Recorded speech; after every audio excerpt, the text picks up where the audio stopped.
Let's get ready to RPG!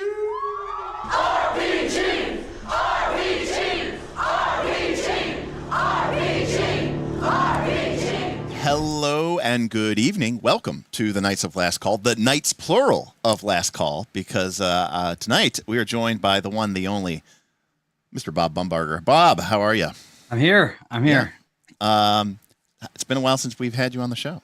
Yeah, well, when the studio kind of retired to exile, we thought it might be a transition to something in the middle, but obviously life is chaos and chaos is life. Right.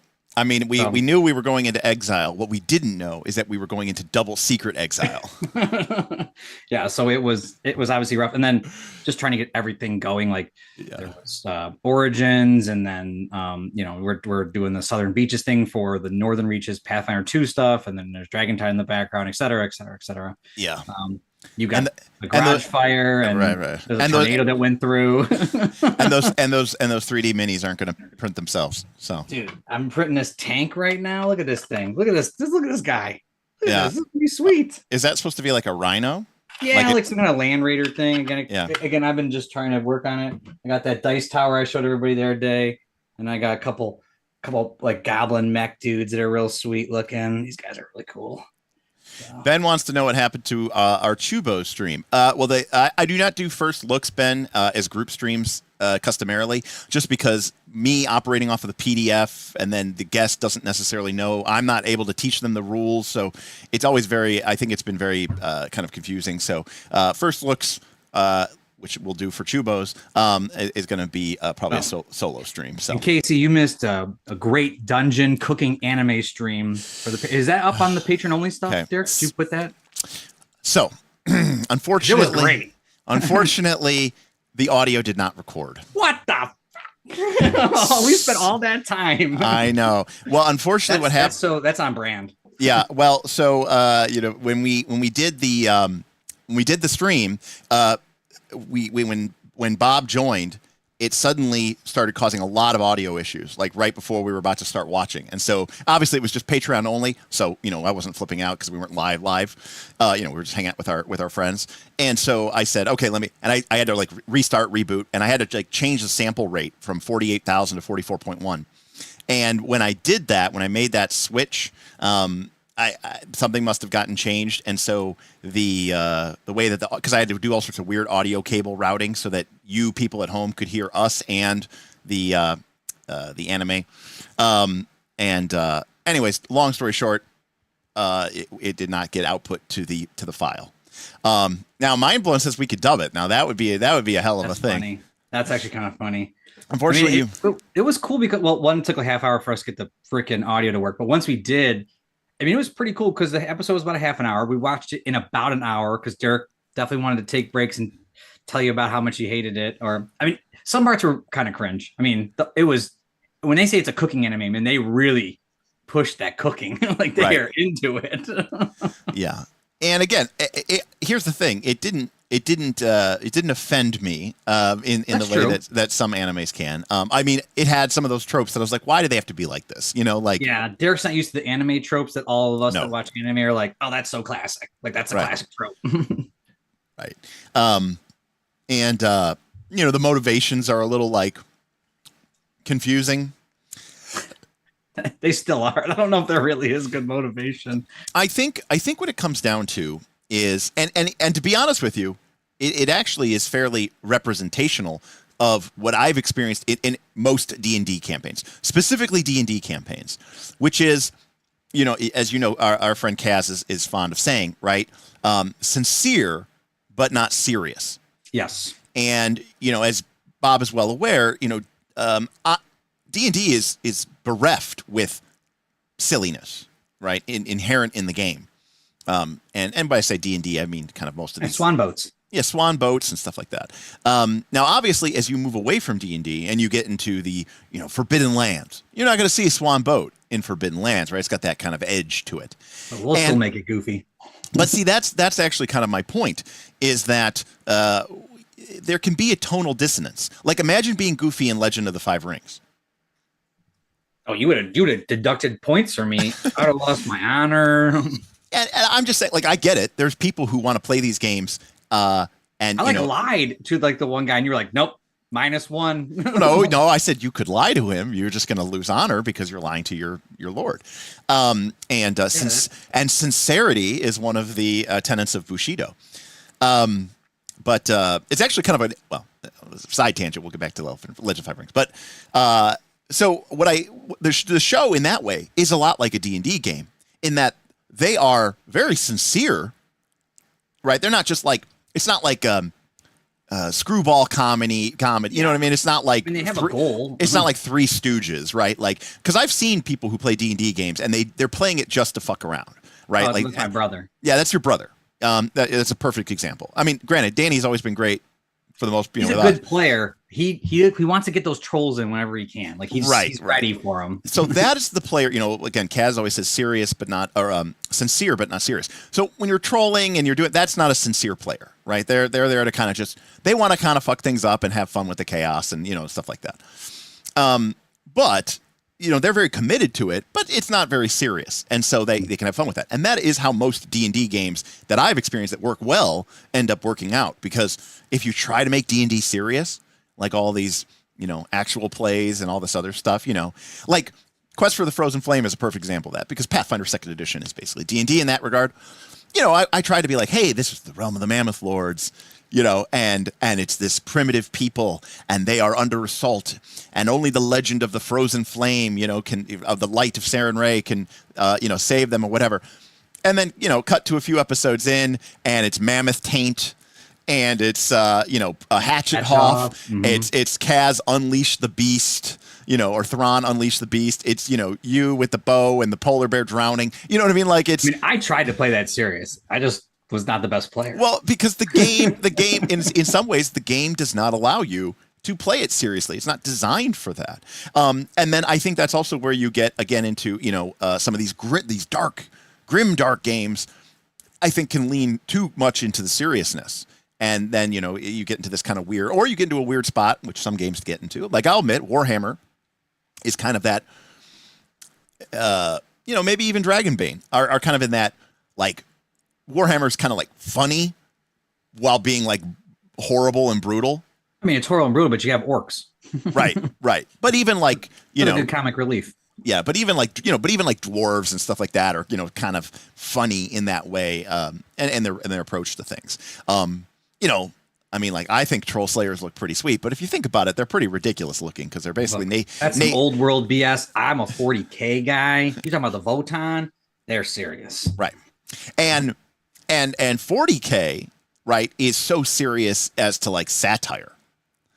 You know, because it's almost just like, okay, how many millions died? Oh, I'm sorry, billions died, right? Like, it's like, how do you keep raising the stakes? And so it gets pretty, I always the Space Marines are good guys. Yeah, nobody's. They're pretty bad. Yeah, nobody's a good guy. It's not a Space Marine, but it's an Inquisitor. Inquisitors have the right of exterminatus, so they can destroy a world, planet. Yep. Yeah, and there's a great quote attributed to some Inquisitor that's like, some may question my right to kill a billion people, but I ask you, what right do I have to let them live? Damn. So I was just reading a Space Wolf book, and they're talking about the one guy was going to do that, exterminatus, and his whole thing was, if the plague, like the Gellerpox and all them, the plague marines come in and they infect the planet. Now we have a billion, Death Guard basically on our hand, and I'm doing the world a favor I'm doing the universe a favor by killing a billion people. I was like, man, this is some dark shit. Right. Let's see here. Mike, what's going on? Derek and Bob, hello. Tim says Hatchethoff's birth was pretty organic, though. Yeah, pretty organic in that, you crit a bunch with a hatchet that did way more damage than your actual main weapon. Speaking of Tim, me and Tim are going to try to watch some more of the Dungeon Meshi in a couple weeks. So people in the Patreon, we're going to probably watch it again with some of you. We'll start at episode 4 and then just try to grind as many as we can. It won't be a stop pace with Derek, and Derek will not effing watch that show again. Well, we will watch it. Yeah, I was going to say, I mean, in terms of I know a lot of people missed it. You guys could always just restart at episode 1. I mean, just to rewatch it, and that way, without any interruptions and stuff like that, and just talk or whatever over it. We'll see what the patrons want. Yeah, we'll see. Because again, we only had like 30 or 40 people who got to see that, and so on forward. But anyways, so yeah, hello to everybody in chat. Nice to see everybody here. We got about 50 people, which is par for the course. It's like, if we talk about something popular, we get like 250. If we talk about something useful, we can get like 100 to 120. If we talk about most first looks of independent systems that most people have never heard of or never see, and then we get down to the 60 to 40 range. So we're in that third tier, but that's where I like to be. Yeah, that's where we like to be. But let's see. I'm just trying to read through the chat here. Fly frying around me for my protein shake. You must really like it. But yeah, so I was saying with Legend of the Five Rings, Bob, is that technically in Legend of the Five Rings, the GM will never, or the narrator or whatever they call him, will never ding you honor. They will only tell you if what you're about to do will cost you honor, and then it's still then it's your decision to make. There you go, player agency. Right. Well, because that decision should not be something that catches them by surprise. Because what's the other? It's honor and what's the other one? It's honor and glory. But glory you could ding, or glory. Well, I would almost argue that glory is in the GM's control, because the glory represents like, what do people think of you as a samurai. Honor is when you're taking an action, you're doing so willingly, and that you're committing this. Because again, the thing about Legend of the Five Rings is they don't have like a subjective view of honor. They don't go, well, it's very honorable to me. They understand like, what I'm about to do is not what the gods want me to be acting like. And we talked about the show you might want to watch was that Shogun, and it won a bunch of awards like last night or whatever that's on Hulu. I saw that and I was like, shoot, apparently it won a bunch of awards, so you probably might want to jump on that. I know, but who has time you know, I don't. somebody said, I don't remember how or where it was, but we were talking about how I don't watch any television or whatever, and I think it was Jackal in the Patreon, and was like, they were like encouraging me to watch those, and then Jackal was like, actually, it just occurred to me that the fact that Derek doesn't play video games or watch TV shows or watch movies is probably how we're able to get 3 streams a week. And There's no chance. And he's like, so I take it back. I take it back, Derek. Don't watch anything. Don't do anything. And I was like, yeah. I got busy with that. And yes, George is correct. That's this kind of streams tier 3. Oh, actual play. Actual plays are definitely a tier below that, you know. I think I might try to watch that Shogun show. I'm watching Only Murderers in the Building right now with the wife, and so I want to watch Shogun, I think, after that. Is it the one with Selena Gomez? Yep. It's really well. It's like a slow pace, but it's like a old school comedy, like really just little chops, and it's well written, and the scenes are nice. Yeah. So actual play is Z tier. Actually, within actual play, we have tiers, right? There's Pathfinder 2. Because one shots are up there. They're not bad. I don't know in terms of attendance that they actually did that well. We had very engaged audience members. Fair. But Pathfinder 2. Because you threw out bingo cards. Pathfinder 2 did very well. But Quest for the Frozen Flame actually did not. So it might have been the Rise of the Rulers. I'm not exactly sure. But maybe it was just the Wheel of Pain and people being able to vote for her hero points. But no, and then Root was like, off the screen down here. Root was so fun. Root was such a time. But, you know, I mean, again, I blame myself. You know, the first 2 episodes are pretty rough because of the audio, and it's tough to get into. And, you know, if you just click in and you see a bunch of middle-aged men wearing, you know, furry cosplay, you're like, what the fuck am I looking at here, you know? Well, yeah, that point. Yeah. Toren says, any new actual play series ideas? Maybe a continuation of Rise of the Rune Lords. Well, Toren, let's talk. Let's talk, Toren, because where is everybody? Because we could start by saying, for me personally, 2024 has been amongst the least amount of role playing games year that I've ever had, because we did not have an actual play for the channel, and then our home campaign, which has been going all year essentially, has had 10 sessions. And you know, outside of a couple of sessions that I played at the conventions, I have not really run or played much games. I played in one Bob Dragonbane game, and I think we finished up the Descent campaign this year. But like, we did. That might have been the end of last year. Okay, well, that was not this year because my brother was here still. Okay, yeah. So yeah, I mean, it's been a real it's been really tough to, you know, get a game going, and it's kind of you know, it's tough, and with the actual play, we don't have a studio, and that means that if we were going to do some sort of actual play, we'd have to do it remote because nobody has space or room. You know, I got room. I also have kids that are crazy. Yeah. I mean, you know, a place where we could actually set stuff up and everything like that. So it would have to be remote again, and remote's okay. It's not my favorite. You know, obviously the audio quality is not as good. Loses the remote. It just loses that. Like, there's so much jiving back and forth between me and Smith. Like we both like jibber jabber at each other. We would lose that when it's remote. We just lose. I mean, absolutely. If you go back, I mean, obviously, you know, we weren't loving Quest for the Frozen Flame. That's no surprise there, or that's no secret. But if you look at like the level, you know, and again, props to, you know, shout out to Kaz, shout out to Tim in chat and stuff like that. But, you know, Bob and Smith are, you know, that's sort of the two anchor people to Knights besides me. You know, they're the people that everybody knows. They're the people that everybody kind of sees. You know, Smith, the grizzled old veteran, Bob, the wide-eyed noob. If you watch the dynamic between just Bob and Smith in Quest for the Frozen Flame versus in Root, right? It's light years different. Now, some of that has to do with the game and the style and the way, but I think a lot of it is just we're there in person.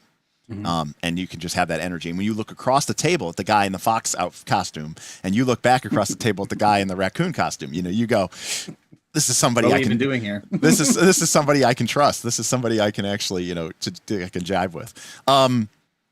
But yeah, so unfortunately, our Knights of Last Call cast is, kind of scattered to the four winds, and it's tough for people to get, time to make this a priority. And, in some ways that includes me.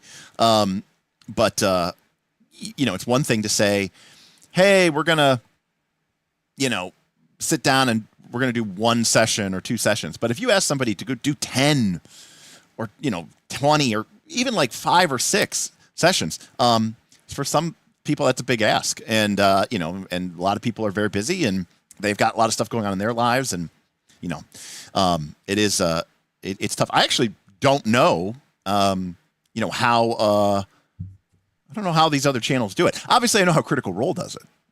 Right? They just pay their people a ton of money. I like to have a job. Well, right. No, I'm saying though, if I like to think, Bob, if I said, Bob, you're going to quit your job, I'm going to pay you 6 figures to play RPGs, and we'll record it and where do I sign? Right. I think you'd be able to make that work. Oh yeah. So. I'd even play D&D. Right. Whatever it takes. I mean, I'll be honest. I've said multiple times on this channel, I am not an enemy or a foe of D&D. But let me be very clear with you all. If there was an opportunity where I could pay myself and my buddies so that we could all just hang out and play RPGs all day, and that required me doing exclusively 5e content, I would do that in a heartbeat. If I actually thought that would work, if that was actually... I've always enjoyed 5e. It's the combat that always kind of irked me. I know, it's tough. But you like the combat in Dungeon Time Extreme. Oh, yeah. Well, there's also this having Derek as my GM and sort of like he plays to the group, like you fix things, like you speed up things that you could tell are issues. Yeah. You also don't allow people to pick their ass. Like if someone's like taking their sweet time, you're like, if you don't make a decision in 5 seconds, I'm going to the next person. Right. But to be clear, if you remember, that was, that was always my style, even when we, because again, you get what you get, I mean, one of my favorite things is like when Vin came and from Australia and he played, and he's like, I can't believe it. You guys are actually this way. Yeah. And if you remember, people used to be like, stop picking on Bob. Bob needs new friends, because I would be like, all right, what are you doing, Bob? Rory used to like tell me multiple numbers, and I was like, and I would be like, you got to stop doing that because that's going to slow. Every time I got to ask you, okay, is that what you rolled or is that what your hit number is? Are you including your bonuses? Every time I do that, it takes an extra 5 or 10 seconds over the course of the night. That's 10 or 15 minutes that I don't want to spend doing that. So yeah, it's just confusing for people listening. Well, again, I don't like to think that I'm an asshole game master. I think I tend to be very, on the player side, but I have a very, I expect people to, pay attention and be ready and, be ready. They're ready to play. And I'm not playing that game. Right. There's times when you can waste time. Like someone's going to the bathroom. Sure, right. Like we can just shoot the shit for 10 minutes or eating pizza, but then we're actually playing. Right. You've always been like, let's keep it moving. Let's get to what we need. Absolutely. And that's a great point. Like I'm aware of the game as a social environment. And, I'm guilty as anybody else of sidetracking us and talking about a tangent for 5 or 10, 15 minutes. But if everybody's okay with that and we're all fine, then I'm okay with that. But if we're like in the middle of something and somebody else is doing something, it's like, okay, you gotta quit that shit. We got a super chat from the self-confessed cynic. Hey, that's Vin. That's Vin. They are indeed the same IRL. Which is for better or for worse. You can determine what that means. Right, exactly. So, the other thing is, speaking truthfully, Toren, the actual plays, actually, so everybody on this channel knows that we do these things that we like to call serious trolls. All right. It's just the way that especially Smith and I are. So like a great example of this is, we'll be. I was like, I know what Woople's chat his emojis mean. Yes, exactly. What could this tidal wave island sun shell mean? Wolfelstein showing some great support for Southern Beaches, which we'll talk about Southern Beaches here in a little bit. That. But Wolfelstein has been doing a great job along with the rest of the GM Council and the other GMs We had in week 1, we had about 15 or 16 game sessions run, which is fantastic. Yeah, which blew my mind. Week 2, I think it was near 20. It was like 18 or 19. This week, again, it's Tuesday, so take it for what it is. I think right now there's only about 8 or 9 scheduled, but sometimes these things pop up. One of the things that's so cool about our community, there's more than a game per day scheduled. Right. Slow week. Slow week. And remember, we're not a 10,000 person Discord. No. You're talking about 40, 50 people. So when you're talking about 10 or 15 games in a week, you do the math on it. There are people playing Pathfinder multiple times per week. We're putting 75, 80 people through, games a week. You pretty much can play whenever you want. But the thing that impresses me the most about our community isn't I've got a game scheduled on Friday or Thursday and 4 or 5 people show up for it or sign up for it, maybe even more, and we have to do a random lottery. It's Tuesday morning and 3 people in chat are like, I'm kind of free tonight if anybody wants to run something. And then somebody else goes, yeah, me too. And then a GM pops in and goes, I could run something. And it's just it's that quick. It's that quick. And as of right now, we have 20 GMs and 41 players. And again, almost, I think 19 of those GMs are also players. So count that as like 20 additional players, basically. So that's a pretty good chunk. Yeah. So 60 players, but some of those people are also running games. So, No, it's only 40 players. So there's only 40 20 additional. Yeah. Got it. 20 people who are not GMs. Correct. These are player only. So it's kind of crazy. I'll say 20 people are GMing, which is also kind of crazy. Right. Well, and you get that a lot of times, right? So GM runs something for a bunch of players. Those players are also GMs. So then they're like, well, let me run something for you. And the circle kind of goes mind blown. Are you who's the volleyball person? Is that mind blown? It is. Mind blown. Okay, so that I have that in my notes. No. The volleyball person. It's not Kermit. No, it's not mine. It's not. It's Lord Dragon. Lord Dragon's the volleyball. Oh my gosh, that was like the most ridiculous thing I've ever heard of. Mind blown is Jimmy Puffett. Oh, he's doing the bar runs. Those are. I actually like reading those. I think they did a lime run. I think to get some limes. Right. Well, because the joke. Okay. Do you know how that started? Great. Do you know how that started? How that all started? With the Jimmy Puffett? No, with the whole Jimmy Puffett thing and stuff like that. I don't know how it started, but the freaking ice run was amazing. Because when I set out the rules for the random magical items or the random shop, I said you can only buy adventuring. The only thing that are available commonly is like adventuring gear, weapons, right, and armor and shields. Everything else has to come from the random table, right? And so somebody was like, "Well, alcohol is classified as like a alchemical item." Which means that means that it's not available. It has to randomly show up as a random item on the list. And so that people were like, well, that's disturbing. That is apparently the resort. The resort is a dry resort. Hello. So a group of players and of course the GM took it upon themselves to be like, all right, we got to bring mixed drinks back to the island. The ice run to get ice back was amazing. I love that. Reading that one was really fun. I thought that was so.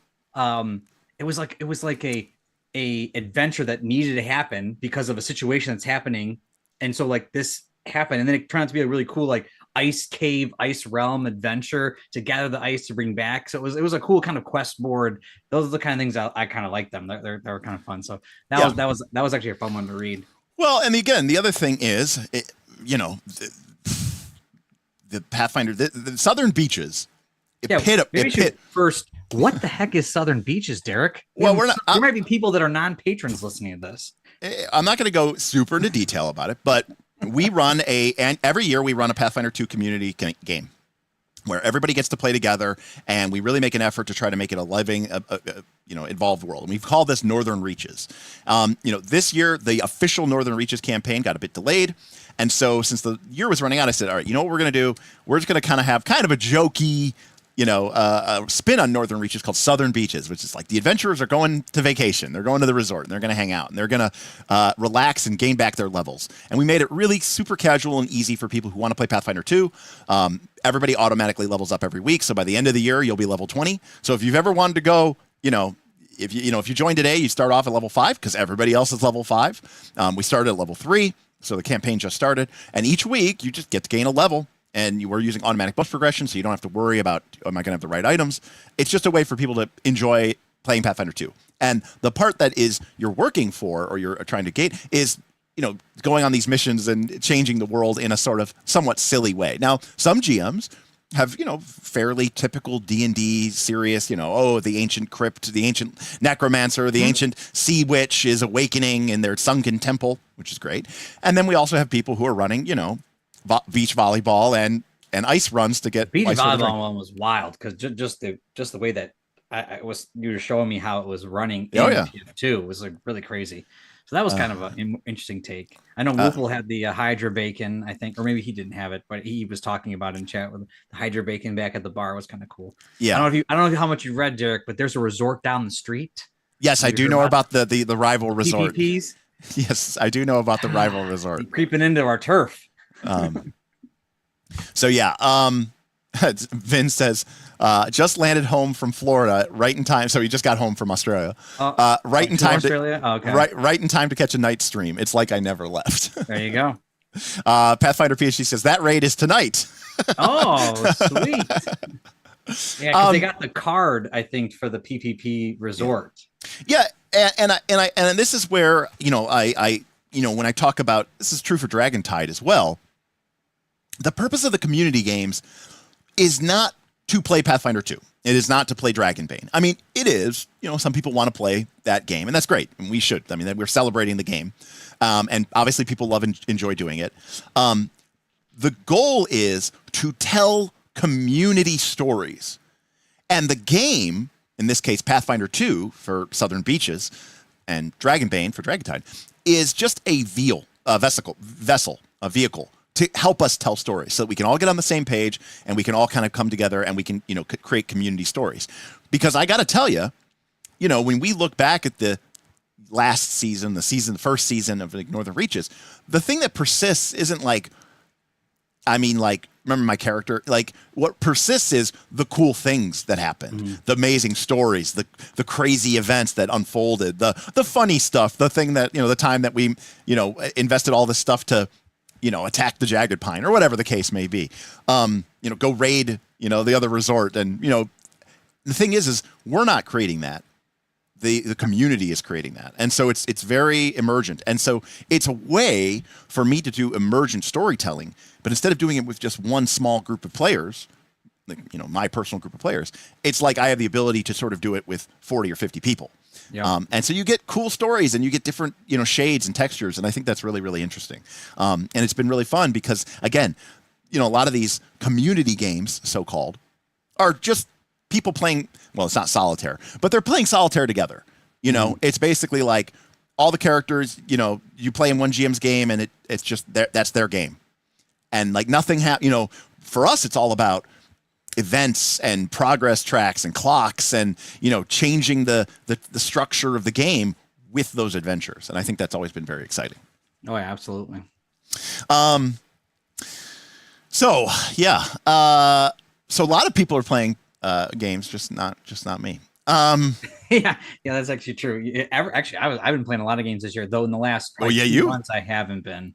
But most of my games have been free league games.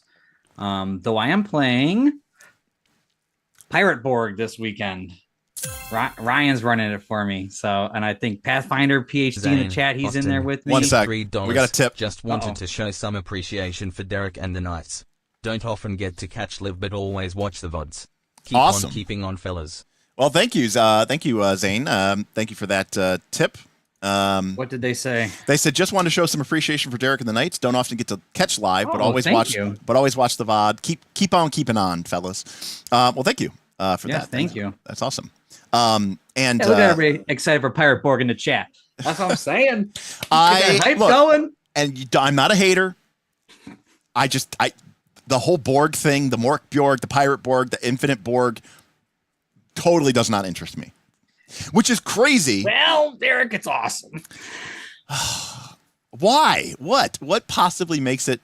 Derek, the Pirate Borg, this is what I wanted to bring up about the hype tracker at the bottom for the tip goals today.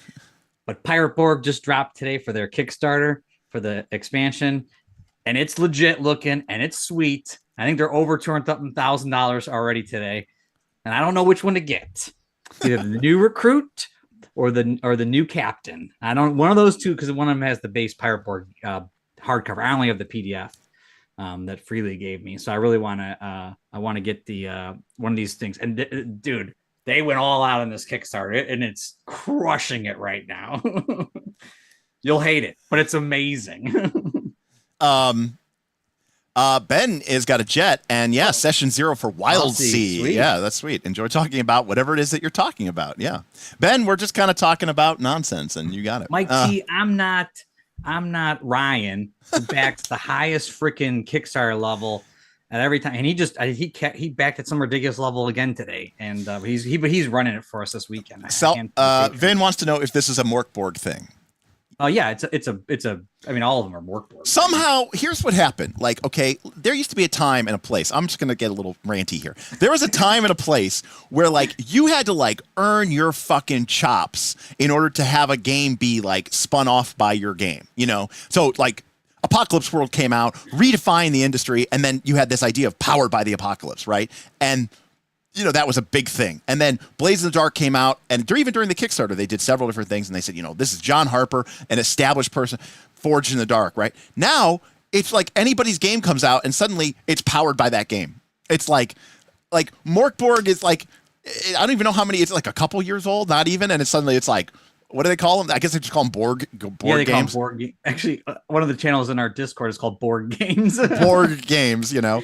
That's where we hang out talking about Pirate Borg. You know, Gonza says fueled by DC-20. I mean, the Brindlewood Bay came out, which is a spin-off of that, and now you can have like burnt by Brindlewood or something like that. It's just crazy. Anyways, all I'm saying is everybody's just like, I don't know how to describe it. I feel like there's just this thing. Thank you, Pepper. Carved by Brindlewood. Thank you. I feel like there's a thing now, and I was talking about Legend of the Five Rings today, okay, on the Patreon, okay? And this is the problem I have, in a weird way, this is the problem I have with the state of game design in the industry, okay? This is why I really appreciate, say, Fabula Ultima. Because, and this is what I was describing, in Legend of the Five Rings, you have the 5 different approaches, right, Bob? Mm-hmm. You've got earth, fire, water, air. Yep. And you also have different void. And then void. And then you have different skills, and there's different skill groups. Like there's your martial skills, you know, attacking, melee. There's your diplomatic skills. But there's a group of skills in Legend of the Five Rings called the artistic skills. And this could be everything from flower arranging to poetry writing, right, to all this stuff. And in Legend of the Five Rings, they talk about what does each of these rings mean in the context of an approach for that particular type of skills. So what does that mean? So, for example, in Legend of the Five Rings, if you're doing an artisan check, okay, like, and by the way, the artisan skills are things like composition, design, etc., aesthetics. Well, if you use a earth ring approach, it is called restoring, right? It's like fixing something that's broken. If you use a water ring, it's called adapt. L5R stuff out. This is all your stuff. When I ran that. Oh yeah, from the starter set. Yeah. But just follow with me on this one, okay? Yeah. I just want to get a character sheet out so I can see what's going on. Okay. So when you do an earth ring approach for an artisan skill, it's called restore. And the idea is that you are restoring a damaged piece of art or work to its condition. The water ring is called adapt.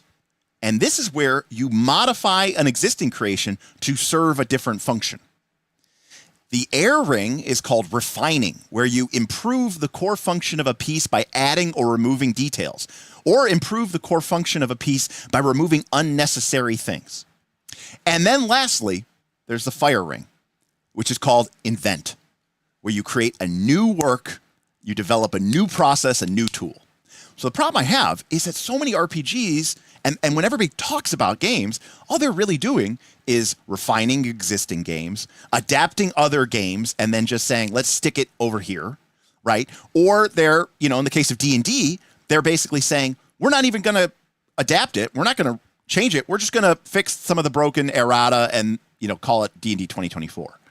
And it seems like these games come out, they're so popular, and then you get into this stuck in this thing where you go, well, I could create my own new thing, but that probably won't sell. I'll stick Borg on the end of it, and boom, suddenly I can sell my product, right? Because if Pirate Borg was just called, I don't know, Grim Pirates or something, and it was just their system and they created something and they did it, I don't think people would be playing it.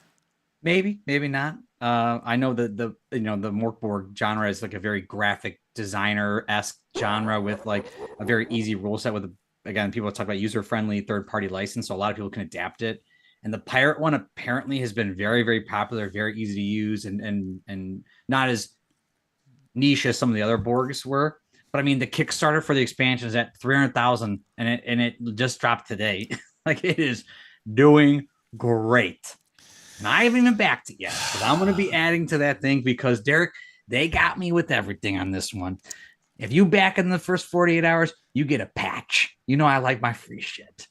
And some, what is this? The Bob, Dark Caribbean port generator. Let's go. You are the cause for all things evil in this world. Derek, because Pathfinder PhD in the chat, he knows this is the one that Derek will hate. If you back at a certain level, you can get dice. They got different ones. One of them set glow in the dark dice, which I know you absolutely hate. Absolutely hate. Why are we playing D&D in the dark? Derek, hold on. They got a sweet, sexy looking GM screen. All right, really cool artistic GM screen. But they just hit a stretch goal.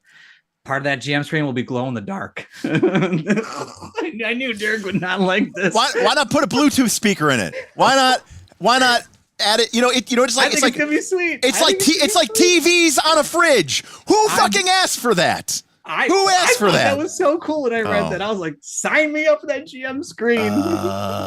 We got a super chat coming in from Karama talking about not Pirate Borg. The Arena, which is what Karama has sort of taken over, and that's like his baby.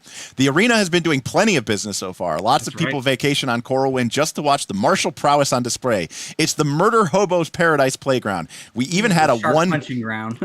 Well, it's just the Arena. It's basically expanded to become the Arena because, like I said, we even had a 1v1 fight today. Oh gosh. So very cool. Thank you, Karama. Yeah, and Karama is again one of our top players, top GMs, and that's we have people who are super, super dedicated. And what I do want to say too, that thank you to Karamak for the doing a lot of GM heavy lifting, making people cool tokens and stuff like that. Going out of his way to make them correct. That's been pretty huge. Yeah, that's been pretty awesome. Making them beach themed and making some of the things work inside of Foundry. So again, very active player base, and we love to see it. They got spot ink too in the book. I don't know what that means, but I assume parts of the inside book will be glow in the dark as well. Now, and here's the thing, like, Derek. I mean, this thing's popping. KC says marketing tricks of infected product-focused organization. The reason everything needs to be a sequel or copy of other popular IT, and I agree also too, KC. I do not want. They are rebooting. What are they rebooting again now? The Fantastic Four again? Or like, that's every freaking few years. Again, I think that's still owned by Sony, and that's the reason. I'm just saying, like, no. What's his name at Christian Bale? The guy after Christian Bale. This is getting a sort of reboot. Nope. The guy after Christian Bale was fucking Ben Affleck. The guy after Ben Affleck. Twilight. The guy from Twilight. Edward. Yeah. His name escapes me. Anyways, that's like the seventh Batman, Robert Pattinson. Pattinson. So it's like that's like the seventh Batman in my life. Pretty decent job, though. Fine, I know, but better than Ben Affleck. I just like why, is that it? Like what? Like the DC Comics and the Marvel guys. They made what they made in the 50s and 60s and 70s, and that's it. That's all we're ever gonna get for the rest of time. It's like. It's just tilted. They don't have enough source material. They have the great there's some sweet like Metalverse stuff that they could do. I know, it's just like yeah.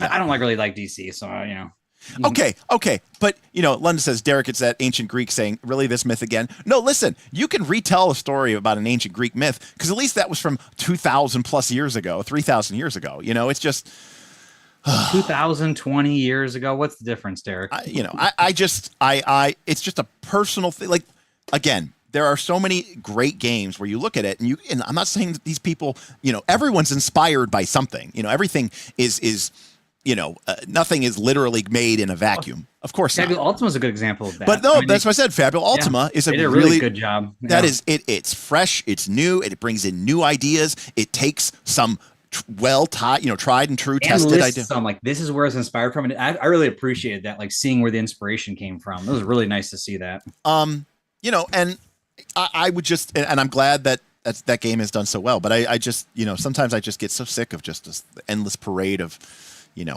repeating mechanics. Anyways. So you're not going to back Pirate Borg? No, but okay, well, I will. The pre-order for Daggerheart started today. And that's when I don't know if I'm going to back. Yeah. Well, it's not backing. Oh, sorry, pre-ordering. Yeah. Believe it or not, when these multi-million-dollar companies sell things, they could just pre-order it. You don't have true. Like if we wanted to make an RPG, Bob, right? And we wanted to have, we need Kickstarter. We would need Kickstarter because you and I don't have that kind of money. We don't have that kind of audience. We have no idea what we're getting ourselves into. We would need the money to pay for art and pay for whatever. We can't even write Dragontide. It'll take us 3 years to write a book. Right. But these other companies, it's like they could just pre-order the damn thing. It's fine. Take. Even the pre-order is kind of bullshit in a way because it's like just sell it. Anyway. I mean, it's kind of true there, but no, I don't mind the ideas of getting behind how many copies you might need, and then add an X percentage onto that.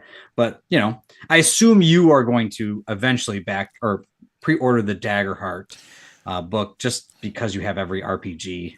Yeah, I mean, it's a write-off. I mean, but like. You better believe I'm writing Pirate Borg off because actually I might run it for the channel if this game with Ryan. I mean, there's a group of people that are really interested in this on our channel. So, yeah. And me, I need easier games. Like they're lighter systems are better for me. Yeah. My beer and pretzels.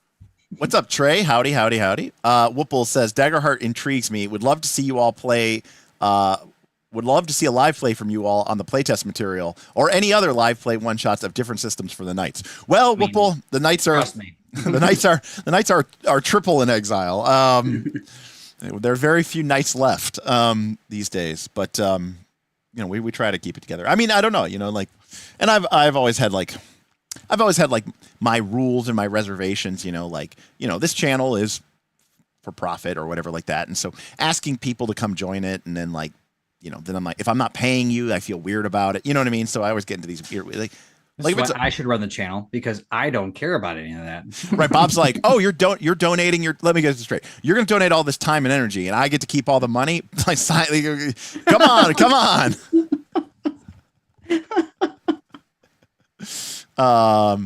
Yeah. People wanted the Ars Magica too. They were talking about that one too. Ars Magica. Sorry. Toren says, how's Tim, Nick, and Matt doing? I do not know what Tim is. Tim's good. We were just watching anime with him on Sunday during our Patreon. And he was in the chat earlier. I've not talked to Nick in a long time, and I haven't seen Matt all summer. So there you go. All right. Well, I saw Nick a few weeks ago for his birthday. He's doing great. He just had his birthday. His kids were all good. We were all drinking at his house. He loves his whiskey and bourbon, and we were all having fun there. So. Yeah. I haven't seen Matt. I see him talk every once in a while online, but I haven't seen him in a long time. I miss Matt. Yeah, we were supposed to have we had a board game get together not too long ago, and he canceled at the last minute. He said he had a headache. Man. So it was just me. I don't get invited again after I puke. They don't invite me to board game night anymore. Well, this was at Larry's house. Larry knows who I am. All right. Well, anyways, I feel like me and Larry have a random amount in common, and we just don't hang out. Maybe not as much as you think. Well, there are certain things, but all right. Well, Lance is getting lunch with him this week, so that's good. Yeah. But Toren says Tim was my favorite in the Rune Lords AP. I loved Gwildor. Right. Well, Tim came in like a wrecking ball. Though. Yeah, Tim came in like a wrecking ball. Like he came in the seasoned vet, the pro. He was playing with like me, Rory. And Nick, Matt. And then he came in that first fight, and he dropped the Phantasmal Killer spell to kill that guy instantaneously, and use his hero point to get great effect. Anyways. That's pretty awesome. Yeah, you know, a couple of people warned me when I was, you know, we were starting to get a little bit more, you know, popular, bigger, and they said, you know, popular. I saw Wicked Legos are coming out. Oh, well, the movie comes out this Christmas. I know. I'm pumped about it. Yeah, it looks pretty good. I think it's a two-parter. I think it's a two-parter. Here's how you know though when you're a Wicked fan is when you find the Alphaba that you like the most that isn't Idina Menzel, because she's not the best Alphaba by far. I love Idina. All right, look up. I love Idina. You'll butcher the spelling, but just look up at some point Alphaba, and you're gonna look up Willemijn Verkijk. Okay. Just chat me that eventually, because there's no chance I'm getting that right. I can't even spell Alphaba. Once you see Willemijn Verkijk sing Defying Gravity, you will forget all about. Are you saying that she just sings Defying Gravity better? Or no, she's singing singer than Idina. She's a better Idina's singer. Amazing. She's a much better singer than Idina. Damn, because Idina's legit. Nah. She's hoarse and wispy. She just pushes too much. Oh, I disagree. I think she's so good. Yeah. Again, I don't like. We went to go see her in concert when she came out with the CD, and her CD was kind of rough. We were like, can you sing your musicals? Like, because those are the ones that are good. Like, your voice is great. Your songs, not so good. Oh, what's this? Viewers dropped down to 20. It's just the Russian bots now. And George. George's accounts.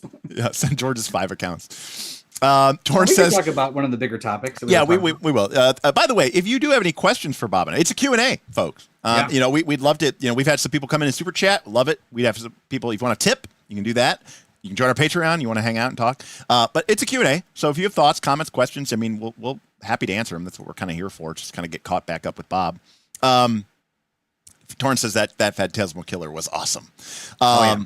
Trey says, just picked up the Cipher at my local store for only $20. I listened to your take on Numenera. If I remember correctly, you weren't too impressed with it. How do you feel about Cipher as a whole?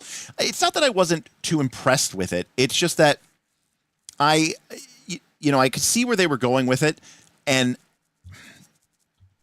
to me, Cipher feels kind of like a little bit like a half measure, where it's still predominantly sort of has like the trad roots, and they're trying to add in some additional kind of narrative things, but in my opinion, they just didn't go far enough. And so then I a lot of times I ask myself, like, okay, so if you're going to learn this whole new system and I'm going to do this whole new thing, like, for example, if no one had ever played any of these RPGs ever and whatever, and you picked up Numenera and you wanted to play that for your first RPG ever, sure, go for it. But like, does it do anything differently enough that I feel like it's worth learning? Now, as for Cipher, I don't know. I do not know what changes they made into Cipher.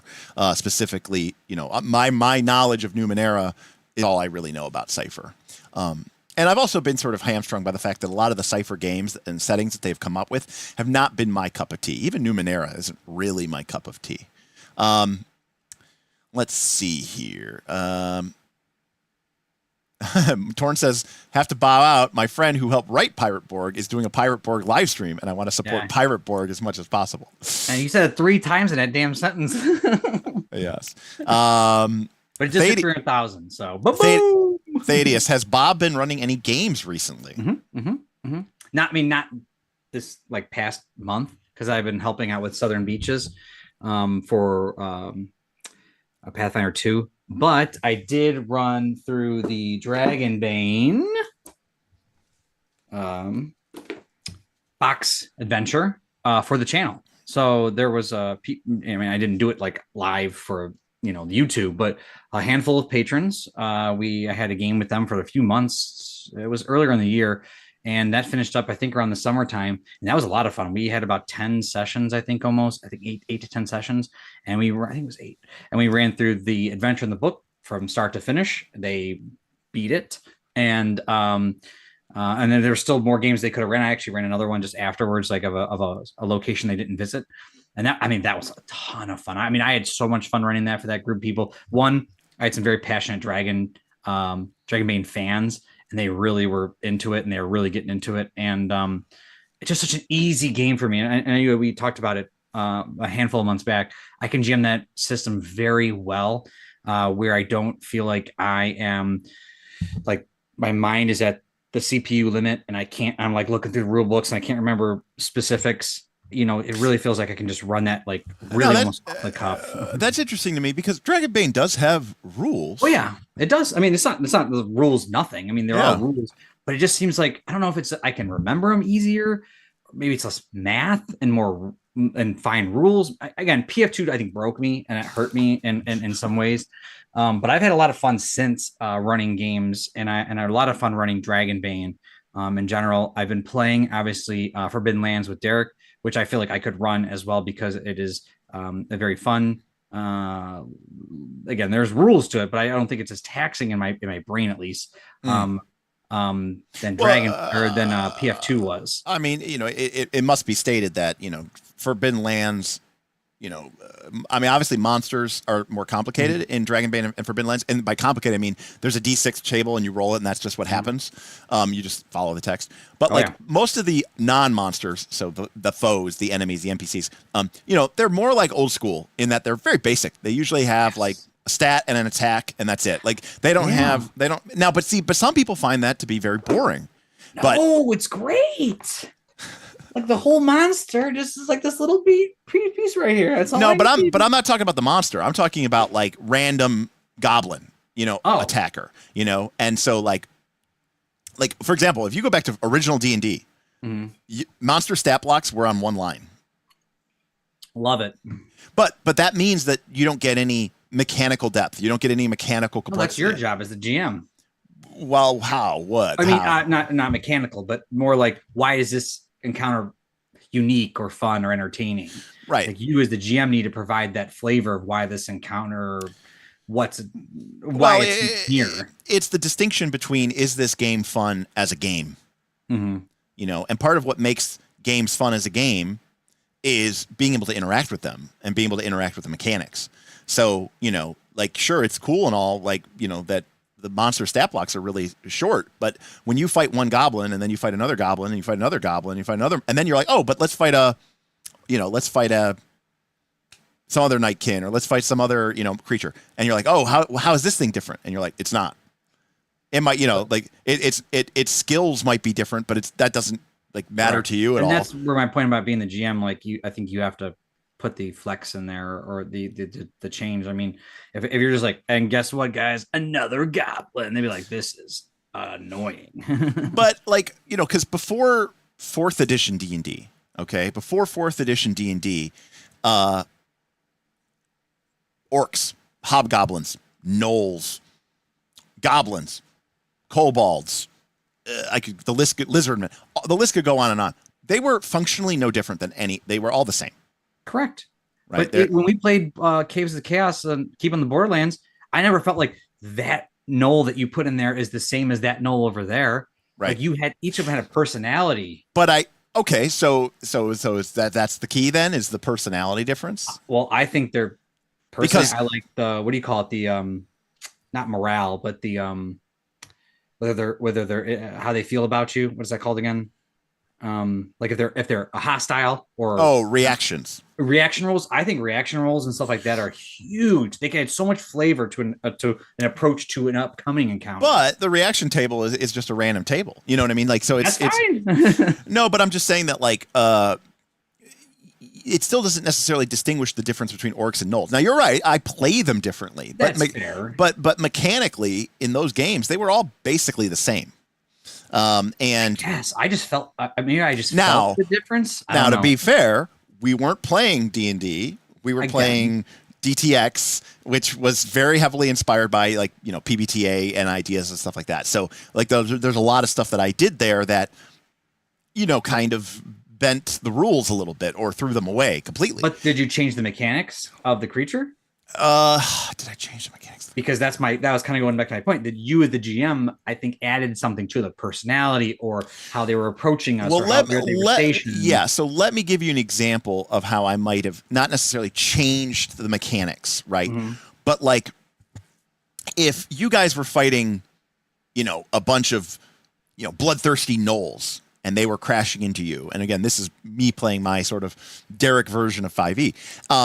And you rolled badly on an attack roll, right?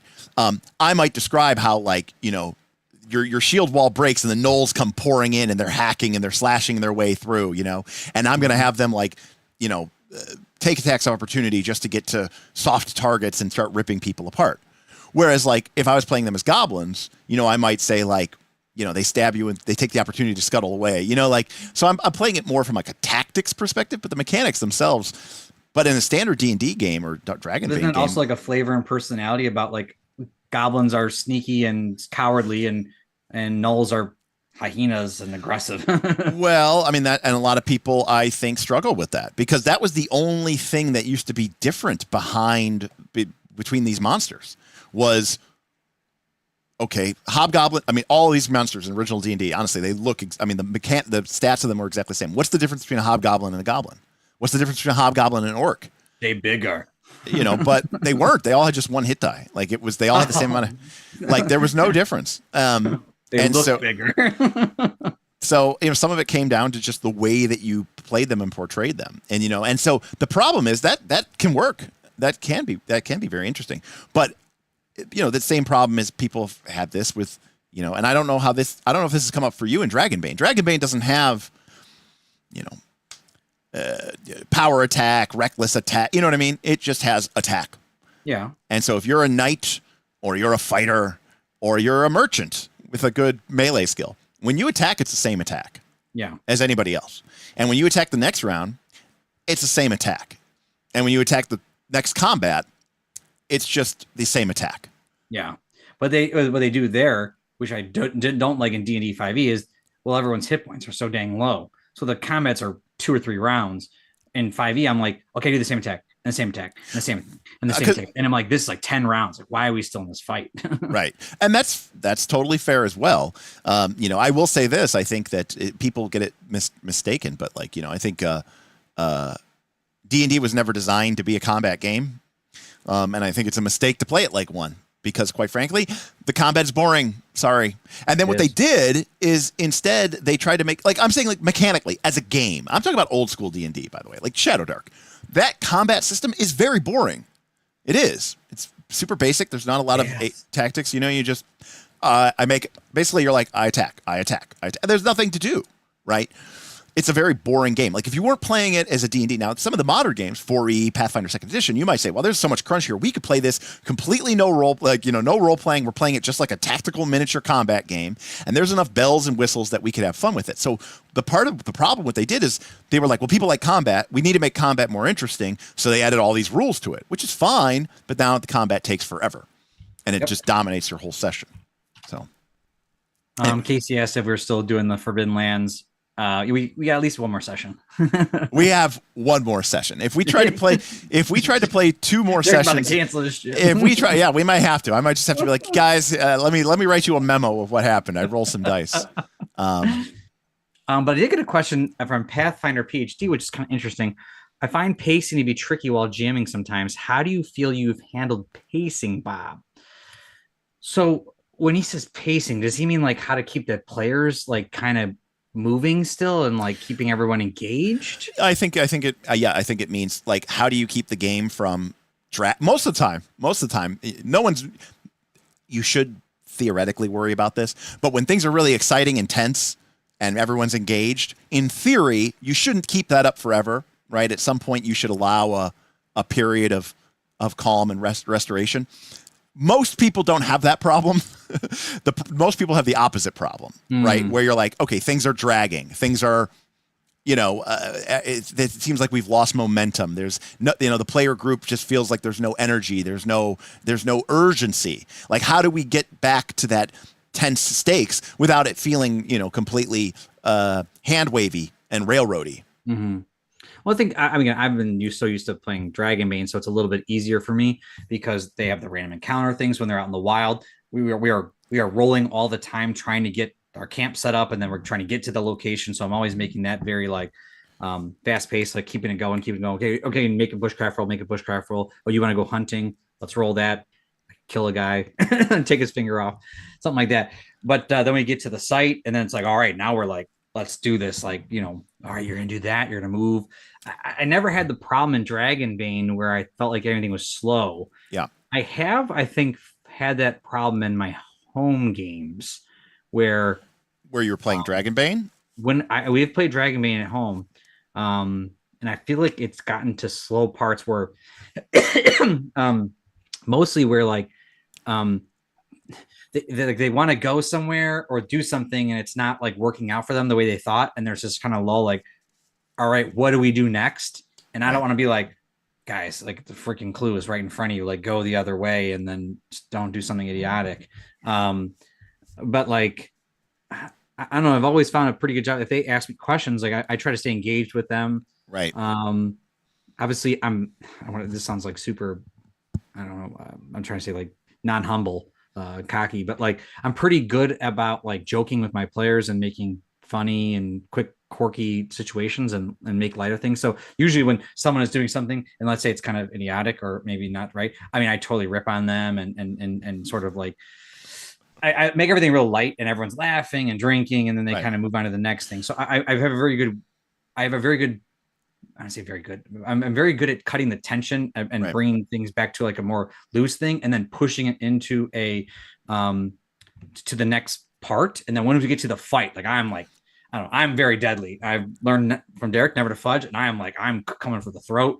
I play my people for keeps, but I love when the PCs are killing my monsters. Like I get hyped.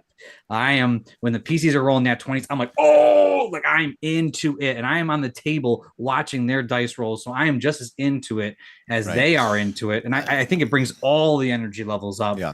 And so I'm good at cutting the lulls with some quirkiness, and then I can push towards, and I don't know if that answers your question because it's sort of, well, I do think, I think there's two things that you said that are really important. The first is that you are right. Again, D&D solved these issues, but we got away from it, and that's why people have problems now. And I'm not trying to like hype up the glory of old D&D. What I am saying is that D&D was designed around a certain premise, and once you start taking away pieces from that premise, right? It's like there's a boat, and you're like, I don't know how this boat really works. This piece doesn't seem like it's useful. Like, what does this weird vest do? It doesn't seem to do anything on the boat. I'm going to get rid of it because I don't know what it does. And then when the boat starts to sink and you don't have a life jacket because you didn't know what it was, now suddenly you're like, oh, they knew what they were doing. I just got rid of it because I was clueless. So you mentioned random encounters, and random encounters not only as a function of failure, but as a function of time. Right. So the group is sitting there, not getting anywhere, not doing anything. There's an old adage, like if the game is boring, ninjas kick in the door. But like, and I'm not necessarily saying that you fudge that, but what I am saying is that, whether you're using a random encounter roll in front of the screen or like when I use like the Doom pool, I was just going to say that. What was that thing called you used to use? Okay, everyone listening in chat, this Doom pool thing is so legit. Right. So not my idea. Be very clear here. Derek took it from wherever. I took it from the Angry GM. That's who I took it from. So he has this little dice tray sitting in front of us, like right in front of the screen. And we would be like, I don't know, should we do this or that? And we would be picking our asses or something like that. And Derek would just be like, boop, like drop a dice in there. And I'd be like, what's going on? Like, well, the longer you take to do something, I'm going to eventually roll these. And I think it was like, if you roll a 1, right, then random encounter happens. And you don't want random encounters to happen because they could be very deadly. And it's like, well, shit. So every time we were like, taking our sweet time, Derek's dropping dice in, and I'm like, I have anxiety. I suffer from it. I'm like, I can feel the tension like rising. I'm like, okay, let's pick it up a little bit. Let's kind of get it going. Yep. I think one, it's visual, and two, it actually has a consequence. This isn't a joke. Like we're in a dungeon, time is of the essence, and the clock is ticking, and I can feel and see it. Right. That's a good way to keep them going. Right. And so, those kind of visual things I think are very helpful. And just the feeling that, yes, time doing nothing. Like I think a lot of people, especially newer people, or maybe less, sure of themselves people. And Bob, I remember you said something to me very foretelling. You said have trouble you said when we were playing Rise of the Rune Lord, you're like, I'm nervous, I'm going to pick the wrong thing. right? Like I'm going to do the wrong thing. So a lot of people have a fear of not doing the right thing. But what they don't necessarily understand, or maybe it's not the case and you should make it, is that inaction has almost worse consequences, right? Than taking the wrong action. Mm-hmm. And if people feel like, well, if I do nothing, then I can't make a mistake, I'm going to be safe, then that's what they're going to do. Yep. But if you make it very apparent to them that doing nothing is actually like the worst thing that you could do, that it has some of the worst consequences, then you promote action. I do this. Sorry. No. And doing that visually is a great way to make sure that people are actually aware of what's going on. And I do this with storytelling with my kids at night. Sometimes my kids want to tell stories, and I tell them like role-playing games, and I make them make choices. And my daughter will be like, "Well, I don't want to pick any door." And I'm like, "Well, then I guess the story's over. Like we can just go to bed now." Well, I don't want to go to bed now. Close the door. That's an option too. You can just slam your adventure shut, close down the GM screen, be like, "Well, all right, boys, I'll see you next week. Later." We're gonna do nothing. We can go to bed. But if you want to be adventurous in this story, and like you always say, drive like you stole, get messy, magic school bus, make mistakes, get messy. That's exciting, and we should encourage that. And so, like you said, if you encourage that by discouraging the absence of that, the stalling, then that can be very fun, and people realize that even dying or making a mistake can actually be a lot of fun, and some fun stuff can come about that. Right. Yeah. But Bob, you actually said two things, and I think the second thing you said is probably the most important thing that you've ever said. Oh gosh, on this channel, which is this. Clip that. I fundamentally, I'm not saying I have a problem with it, but there's this idea that is sometimes pervasive, and I'm not saying that you're wrong for doing this, but there's this idea of what I call the disinterested GM, right? The GM who is just quietly sitting there behind their screen, right? Waiting almost to respond to whatever your actions are, very measured and calm. And I'm not saying, I don't think that that's a bad thing per se, but I think what Bob was saying about him getting excited about their actions and what they're doing is probably the single greatest thing that you can do to increase the energy level, the participation level, the excitement level of your game sessions more than anything else.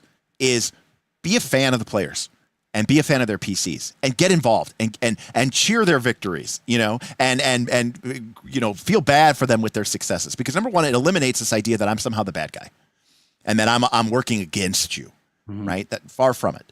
I'm creating these awesome opportunities for you to shine, in the game, or the game is, and I'm just kind of, doing my role. But it also, you set the pace, you are the conductor of this orchestra, right? Now, to be clear, in an orchestra, the conductor doesn't make any of the music, right? The orchestra makes the music, which is what people go there to see. So the conductor is, he's there to facilitate. It's not his, performance; it's their performance. But he's there to, get them hyped up and make sure that they're all. That's a great example. And so you should be like that conductor. And when it's a moment of intensity, feel that intensity and get in there with them and be excited for them and cheer for them and whoop and holler. I also think the opposite can sometimes be true. And anybody who's been an experienced GM for a long time knows what I'm talking about. Sometimes you got to play, damn it, you guys are fucking, you guys just wrecked my shit. Like, I thought I was going to get you that time, you son of a bitch. Throw the book, like, fuck this. Like, because if, the group is hyped up, they beat it, they get the crit, they did, and then you're like, great. All right, well, next. Then they feel like that you've taken something from them. You always do this. This is what Derek does, guys. If you ever get to play Derek, this is what Derek does. You'll be like, you roll a dice, you're like, 27 damage. Derek goes and shows the paper to like the person to his left or right, and it's like 24 left. It's like, you guys beat him. Right. So he like does it's like super cool. You can see his like scratch out like every health. It's like you guys killed him. You guys did it. Right. It's super fun. So there's a degree of performance to it. Yep. You're on stage, and the group is looking to you, and while I do think players have a role and responsibility as the game master, you set the tone, and if you are subdued and you're low energy and you're not invested, then how can you expect them to be? So, I think that, Bob hyping up his players and leaning over the screen to be like, let's see that. Come on, baby. Let's see that 20. Let's see that nat 20. Come on, son. And, they roll it and it's, you guys used to fucking wreck me in Descent. You guys would crush my PCs or my monsters, but I thought it was so fun. Right. You guys would just wreck me. So your character was ridiculous. Yeah, but I missed a lot. You were the permanent sub. Yeah, right. I wasn't even supposed to be in that campaign. I was supposed to be, and I just ended up subbing in for the whole game. But I get hyped. I just like that. I think I like to kill my PCs because I like to be intense and the stakes are high. But I want them to kill me over me killing them. Like I want there just to be. Well, you know what? It's just like a good teacher, right? A good teacher is there to challenge you. Mm-hmm. But they don't want you to fail their class. Oh, yeah. Right? But they need to make it hard. They need to put challenges before you because otherwise, what are they doing? What are we even doing here? Yeah. Yep. So I agree with all that. So that's good stuff. Trey's got one. I've only played 5e for D&D. You say that D&D has fixed this in the past. Which edition fixed it? And on top of that, which is your favorite edition of D&D?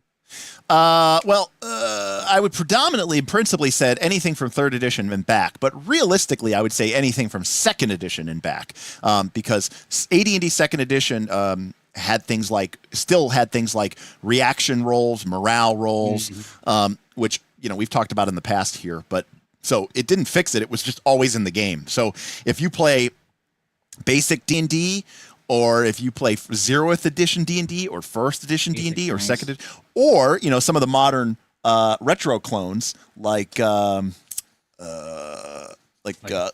Crawl Classics? No, like Old School Essentials. Oh, Old School Essentials. Yeah.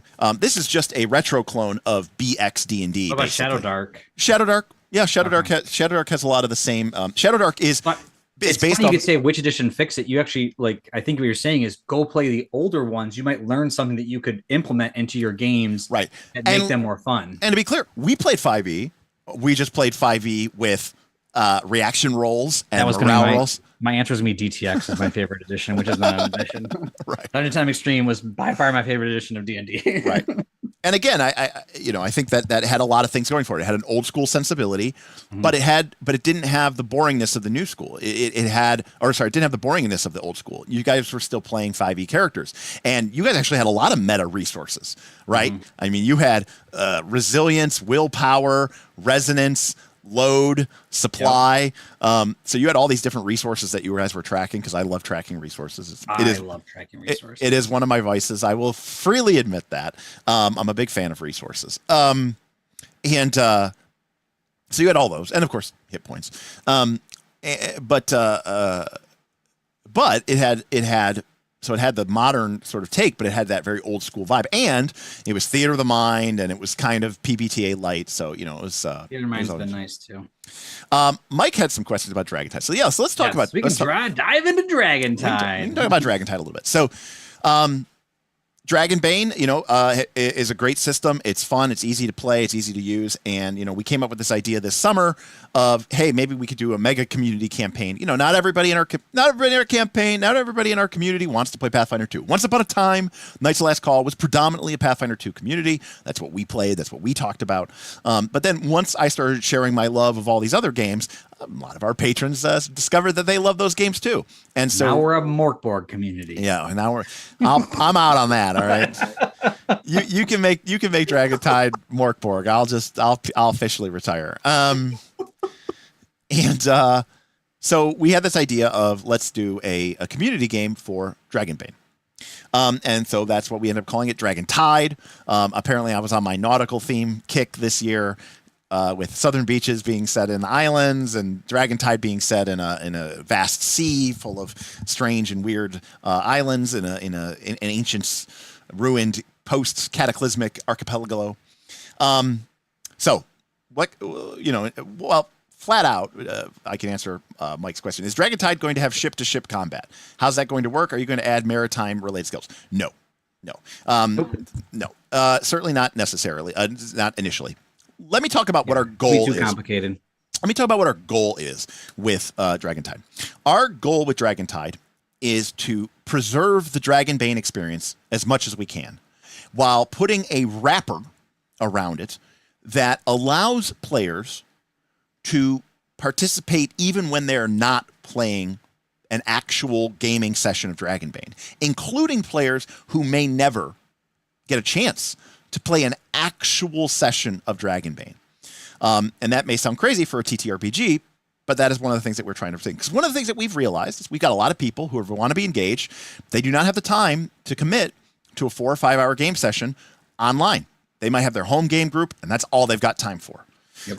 And so they don't have the time to come and play. Or maybe they could play once every couple weeks or once a month. So we wanted to make sure that those people could still participate in the game.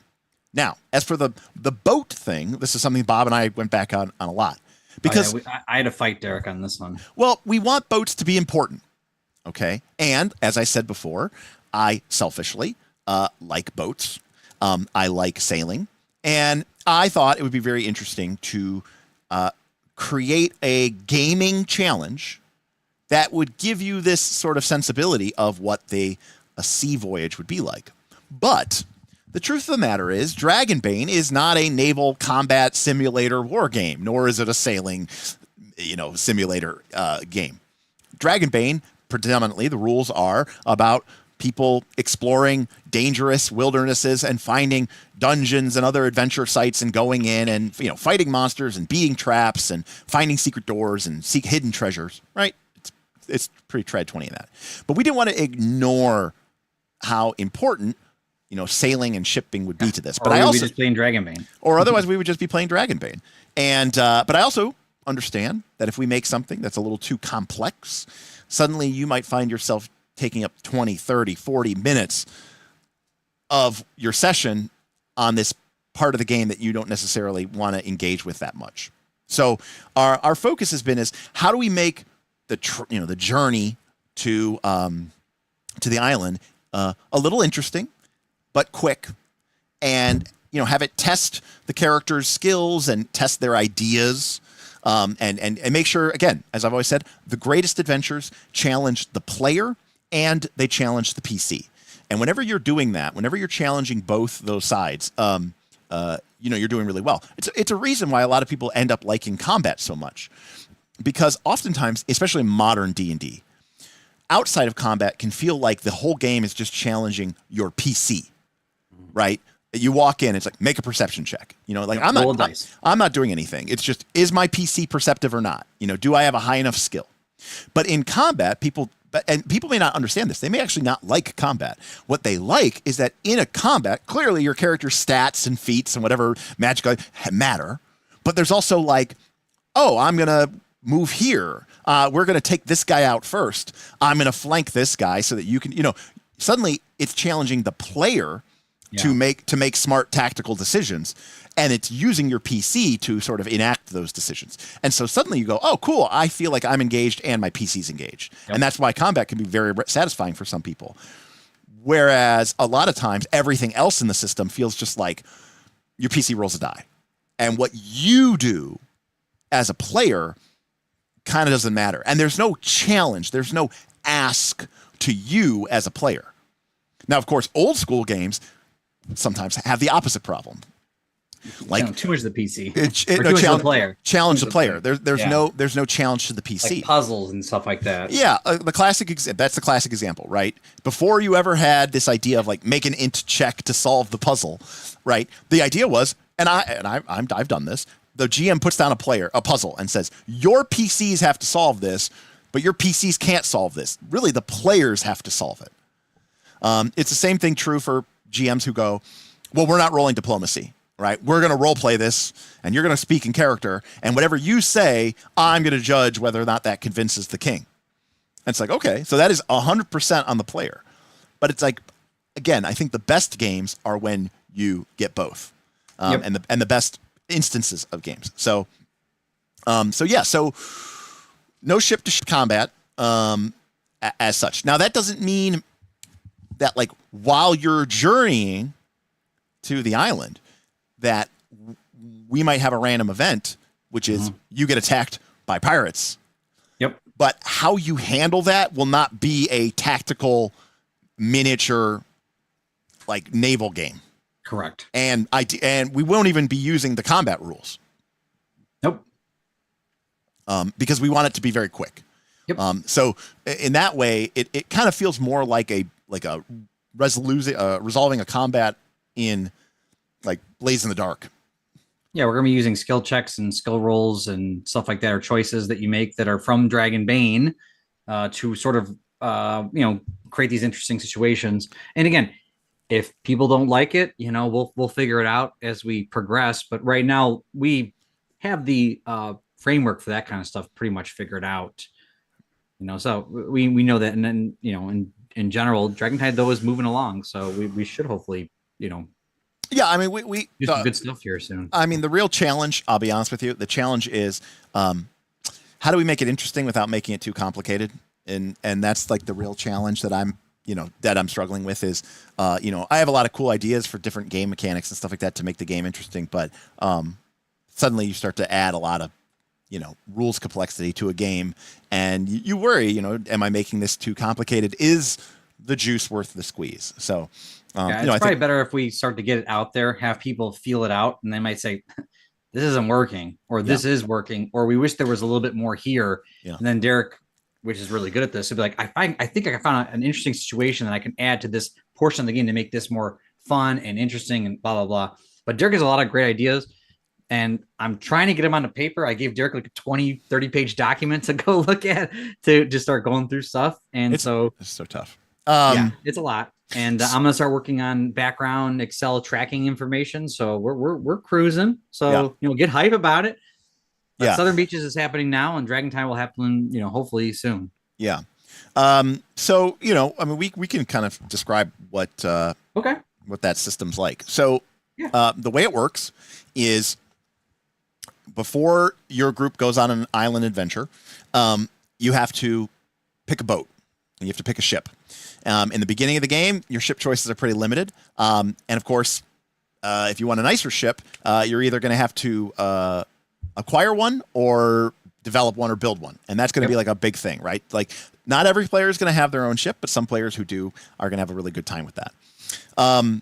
So once players have developed a ship, that ship is going to go on a journey to some island. And the island journey is basically going to have two sort of, it's going to be bookended by two rolls.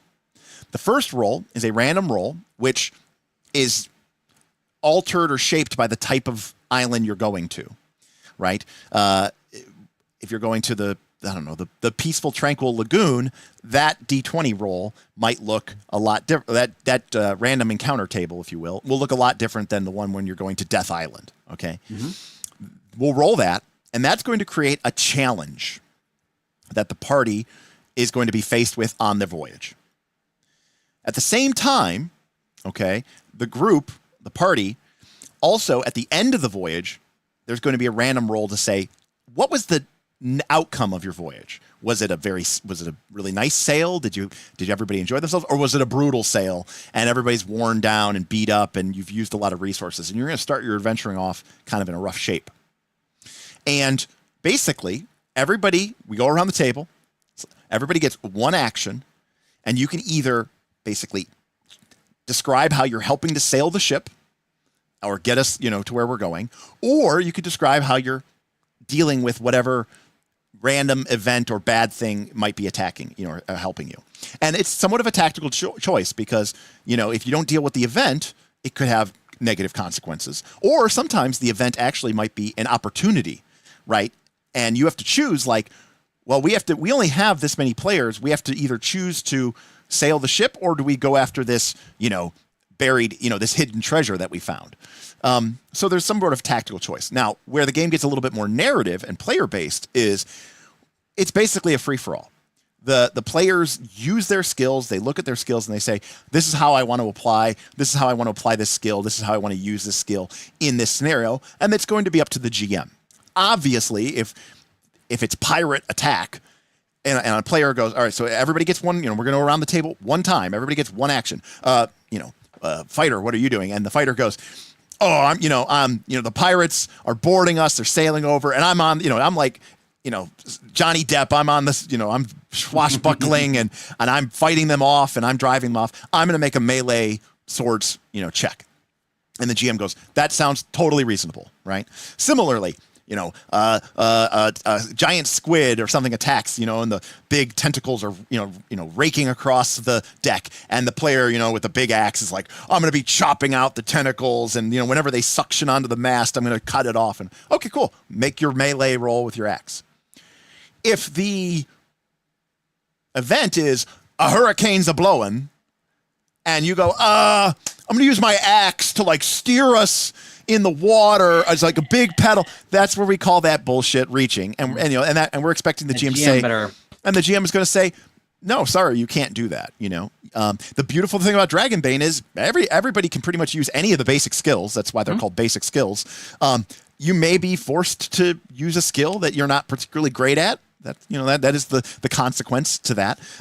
But the idea is that it creates an opportunity for players to be somewhat creative in their application of their skills without creating a defined list of this challenge. You have to use these 3 skills and you have to spam them in order. But also, you only get one check. Yep. You only get one go. So you get a choice. So you got to choose, and you got to choose where do you want to help.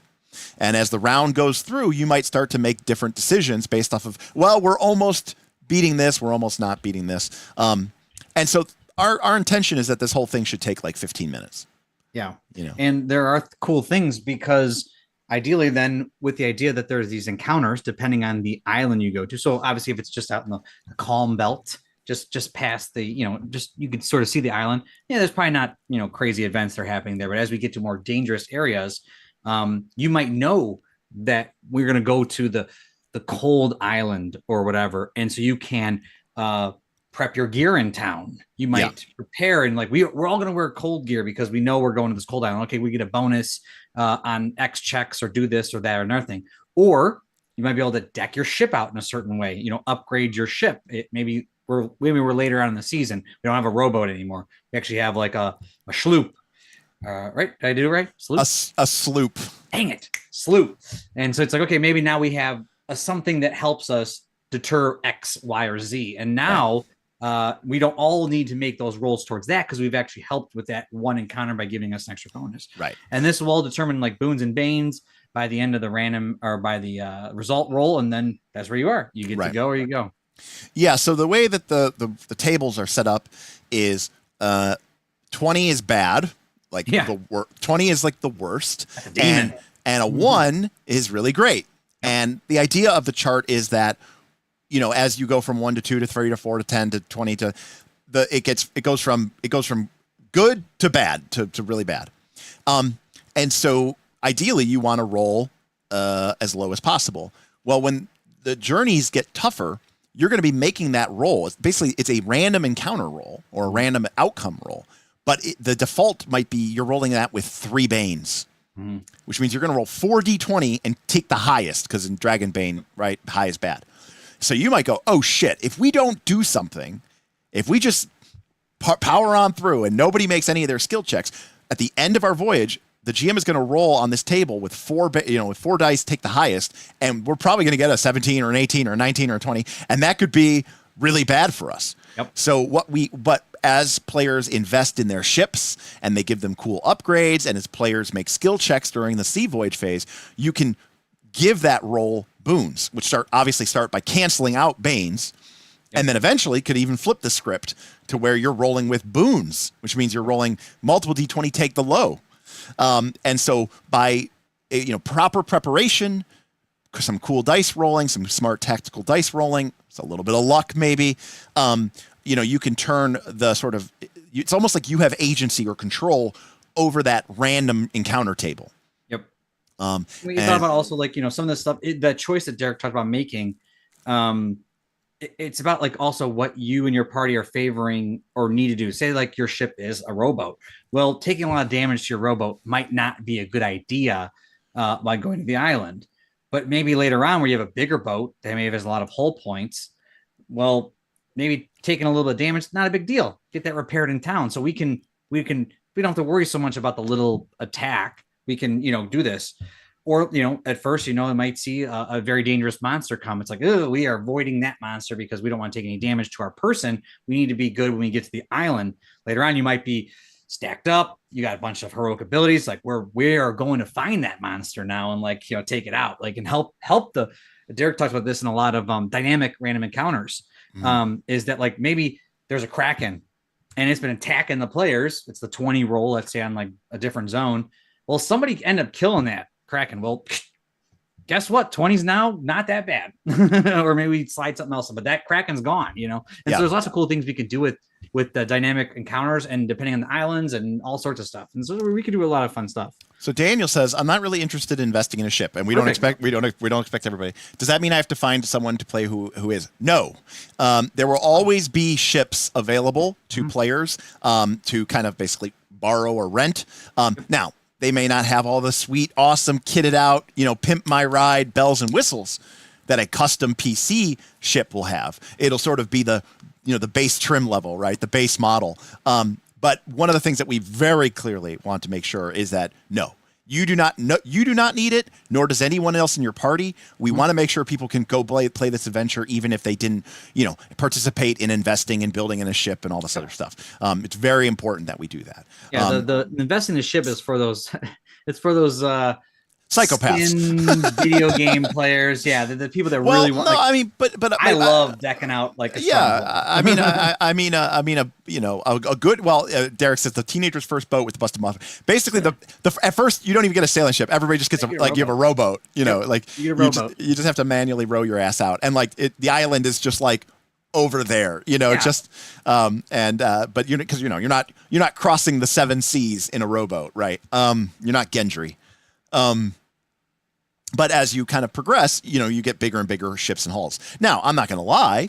If somebody does a really great job and they put a lot of time and energy and effort into the game and they really develop an awesome ship, it might be a lot easier when you go sail to Death Island and you're in this person's ship and it's like, it's equipped with mithril hull plating and the sails are made out of phase spider silk and they allow us to go partly incorporeal and whatever and we have an amazing. The captain, or not the captain, the helmsman of the ship is like a mer person, who That's not unlocked. Yeah. Well, no. Equipped to the ship, not as a player. Oh, okay, perfect. I was gonna say. So then when you go sail on that boat, it's like living's easy. But that's the reward that the player gets for having invested so much time and energy and stuff into the you can literally do nothing. Right. And you can just play Dragonbane. Right. You can just do the That's right. the encounter rolls and the result roll, get to the island, play Dragonbane, do your XP stuff at the end of the encounter and go back to town. Never participate in the world building. Nope. You could do this. And it's not the negative, it's just like maybe you just want to be a little bit involved and have some fun. But if you really want to get invested, it will make the world more interactive. Yeah. It will obviously help. But you never, again, Dragonbane's a perfect system for this because you don't need to be like, that person would be hypothetically a higher level, but in Dragonbane, we're all the same level. There's no level, so, right. So it works out really well. I'm going to help out. I'm going to roll agility. and to be clear, there's kind of, like I said, there's kind of two phases in the game. There's the actions that your character takes in town, and then there's going and playing Dragonbane.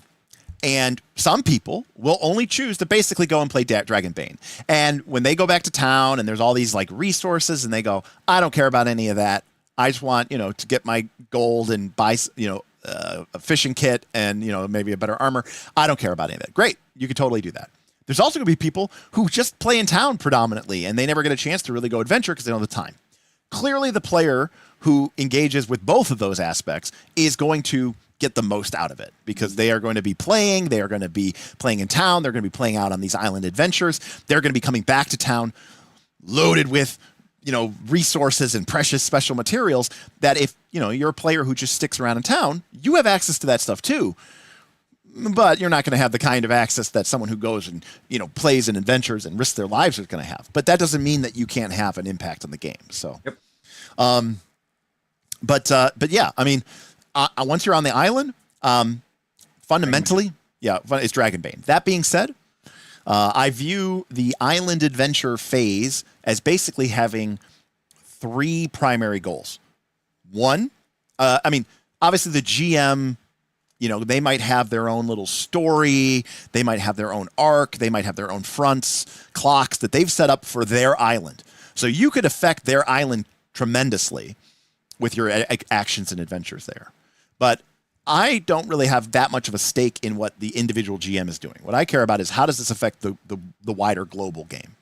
And basically, when you go to an island and you have an adventure there are going to be big faction forces. You know, some of them are going to be bad. Some of them are going to be maybe neutral or, you know, maybe a little good.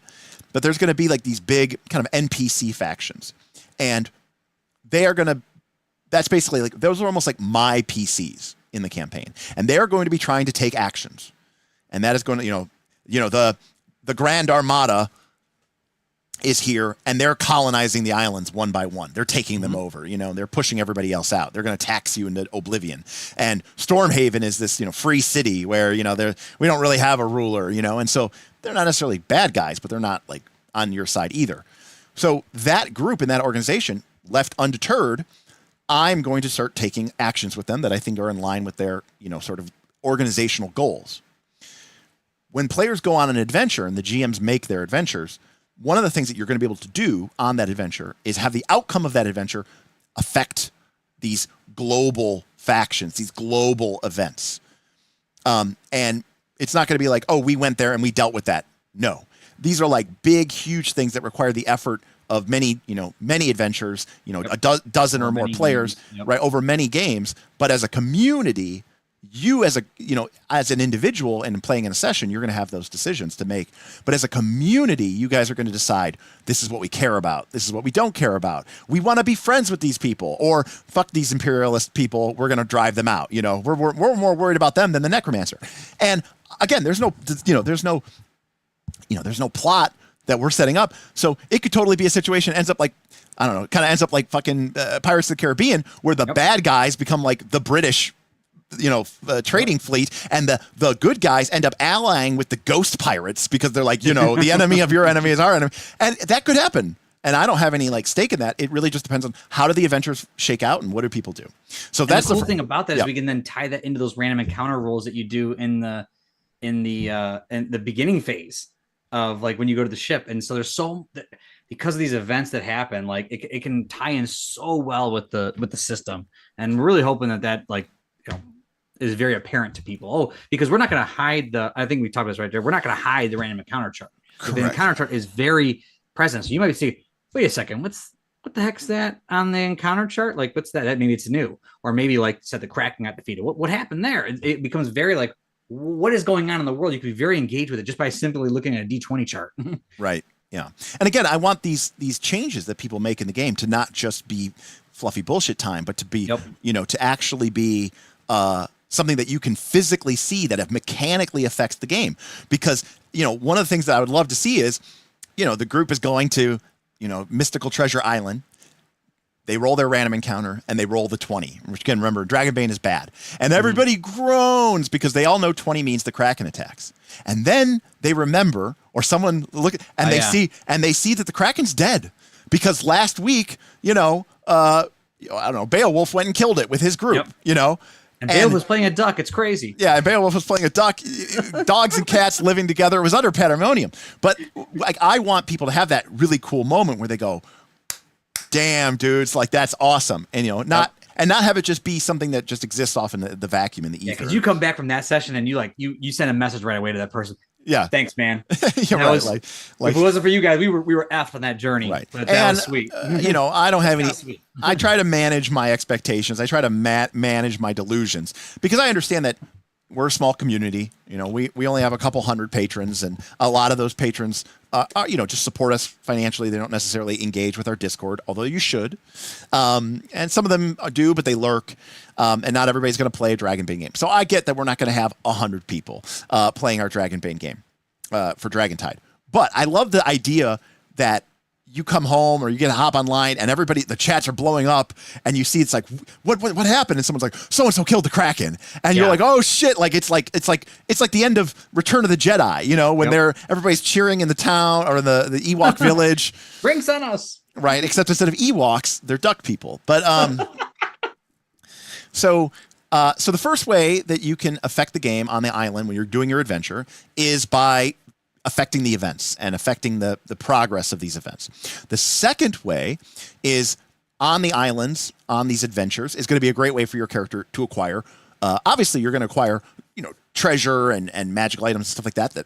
That's part of the normal Dragonbane stuff. But we're also going to put the ability for you to gain these resources. And these resources allow you to do stuff in town, put simply. And it's a very generic, abstract resource. We've talked about them before.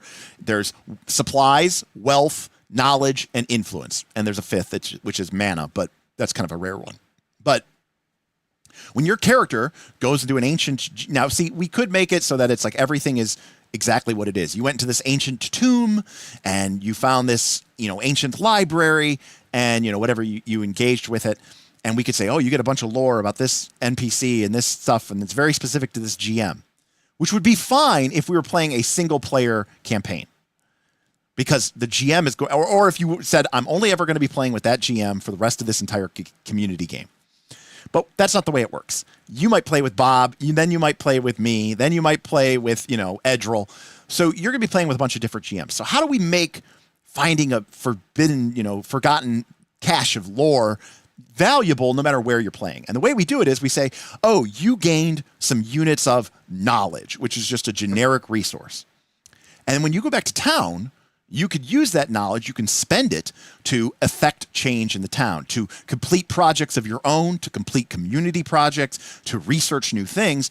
It's sort of representing that your character went on this adventure and found this, forgotten lore, and they're using it to their advantage back in town. Now, to be clear, you don't have to do any of this. You could just completely ignore this and never do any of this and just play Dragonbane like a normal human being, and that's totally fine.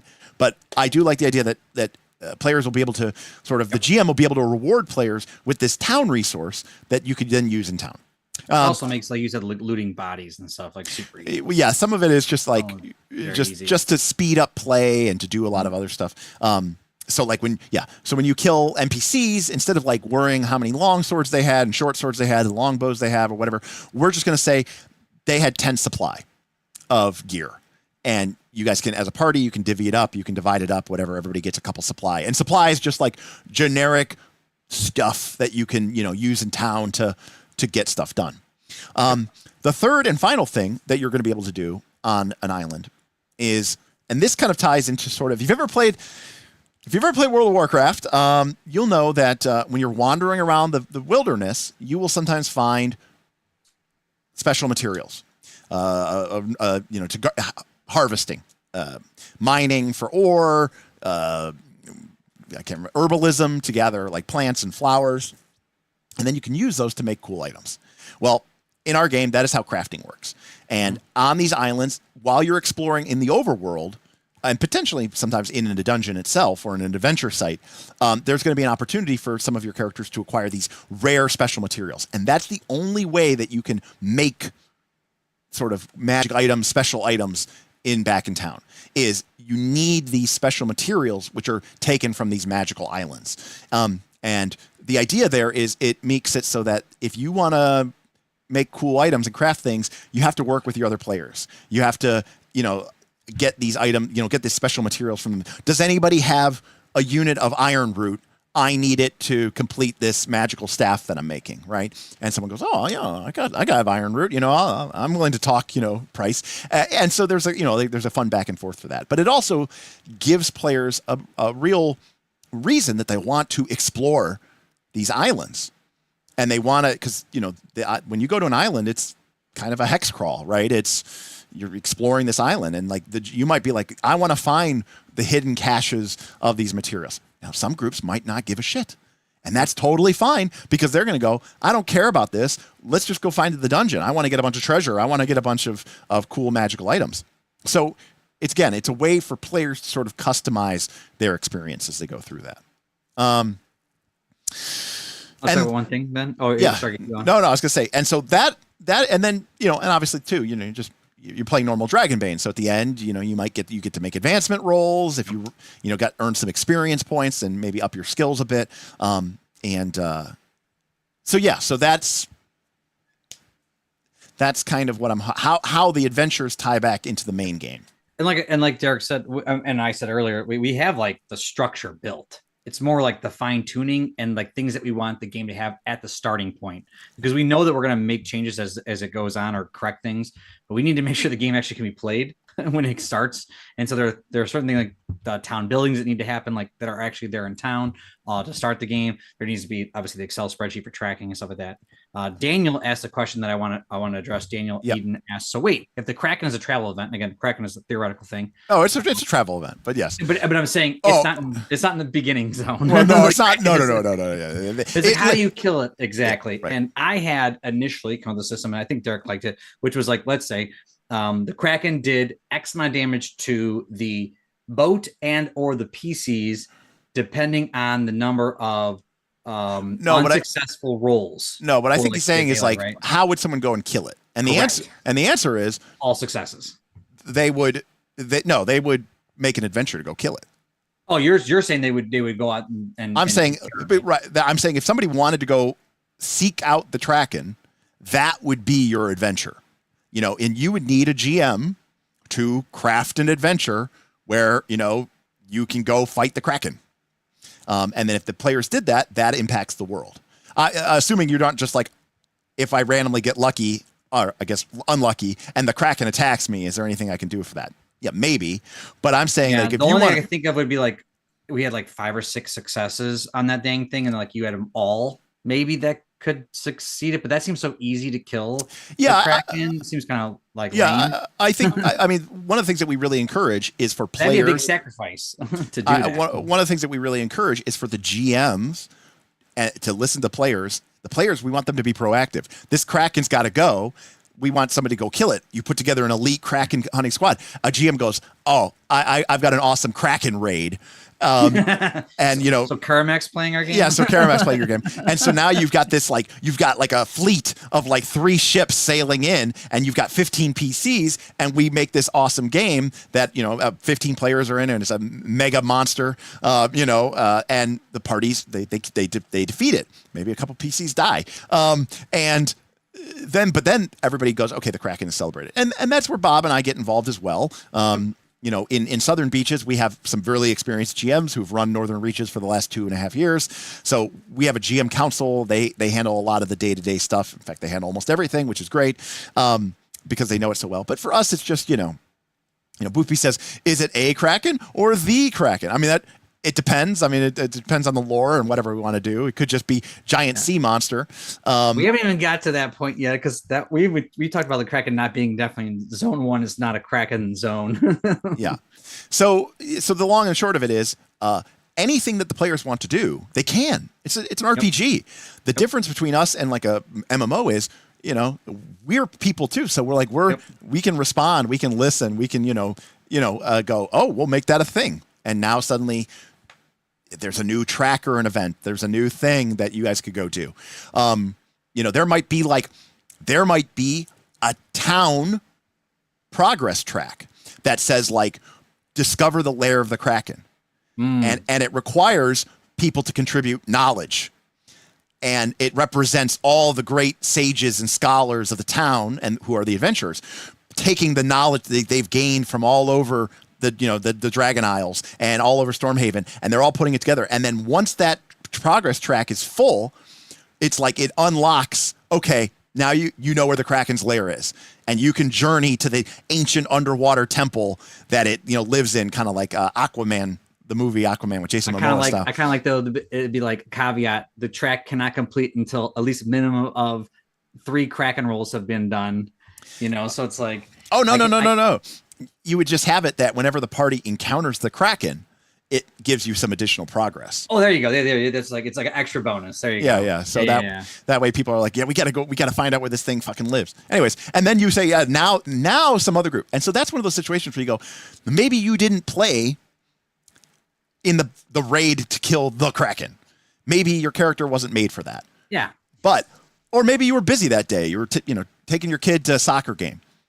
But if you as part of that community, if you go, yeah, but I contributed 15 units of knowledge to that track, which was only without you, which was only 50 long. So I like almost contributed like a third of that knowledge. It was my scholar. It was my research. It was the actions I took in the community game that enabled that to happen. And you can share in that success and be part of the community. So that's what I'm, kind of going for. Mike says, how are we doing attributes? I can't remember the rule, Bob. Where does it say that? Where are we? Dan? Dan asked, how are you guys doing attributes? Yeah. Well, to bring up my document. I don't actually remember. Oops, wrong document. Do you have multiple Dragontide documents? Maybe. Here's my attributes. This thing's like 20 pages. All right. Apparently. Regular attributes are just rules as written. So. Okay. So we just roll them. Yep. Mm-hmm. But in general, we have a whole system of obviously with determining lots of things like your age and your profession and your race. So profession you can pick, but like we talked about how you can maybe for your race or your ancestry that you can roll randomly or default to like human. No, it's actually neither of those. You roll, you roll randomly. Yep. And then if you don't like that, you can be a human. That's right. That's what it was. Yeah. Choose profession, then roll D6 for age. If you wish, you could swap your age for adult, and then roll 4d6, drop low, then assign an attribute of your choice. Repeat 5 more times till each attribute has been assigned. This is where I think you might have changed. This is where you changed it. You can re-roll all your stats if you do not have 1 or more stats in that is 16 or higher, or you have 2 or more stats that are 13 or higher. But you got to correct my verbiage because I'm all over the place on my verbiage. Basically, if all of your stats were 10, if all of your stats were 10, you can re-roll if you want. Yep. Mm-hmm. Yep. So again, I have a giant document for Derek to check my grammar and check all my math. There's no way a human being could read that. But but that's the problem, right? Because we're creating additional information. Now you got to go read this campaign guide, and people hate to read. Believe it or not, for a hobby which is based around books and PDF documents, a lot of people in the role playing game space don't like to read. I'm one of them. Ginny D just did a video this week where she's like, I read the Dungeon Master Guide, and I'm like, I'm sorry. People. I'm like, sorry. I'm like, what? I'm like, not only have you been playing D&D for a couple of years, you've accepted high amounts of money to go Derek, play GM. You said you don't even have to read this book to play this game. I don't know if you've read the book to play the game. To play? To Game Master? Those are different. Well, there's difference, yeah. Also, which game are we talking about? 5e. Oh, yeah. Well, I've read it. Yeah. I just don't necessarily know every rule. But I'm also not running 5e. I feel like if you were also, if your channel was D&D 5e, you would run. Yeah, I would hope so. When she posted that, I was like, yeah, it took me like a year to read the Pathfinder core book, and I was playing the game trying to read the book at the same time. And you were a professional Pathfinder 2 player. What's up, Jackal? Good to see you. So, Bob, we got a couple minutes left, and again, yes, sir. We talked about some stuff, but there was a question, which was this idea of, you've been game mastering now for a couple years, and so how has being a game master changed the way you play the game? Interesting.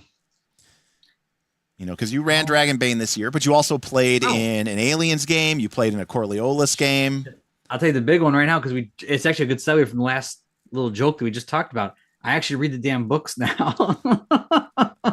So that sounds so stupid and idiotic. But again, we started playing Pathfinder and D&D, and I was reading the books as we were playing. Right. And when we played, to be fair, Pathfinder's a much bigger rule book than and that was tough. That was tough to get through. It took me months to read that book, and I have a very problem with reading. But before we even played Forbidden Lands, I had read the book, and you were like, "Whoa!" Like I'm like, "Yeah, I read this book cover to cover. I've already read it. Now I don't have the photographic memory that you have, but at least I read the book." In L5R, I've gone through at least character creation and stuff like that. Again, I don't have to GM, so I don't need to read the GMing portion of it. For Dragon Maid, I've read the book. I've read all the books for that. For Electric State, I've read through that, and I was gonna run that game for someone or for the channel as well. So I actually read more. I'm reading Blades of the Dark. I'm not even playing it right now. I'm trying to read the book just to try to kind of get ahead of the game.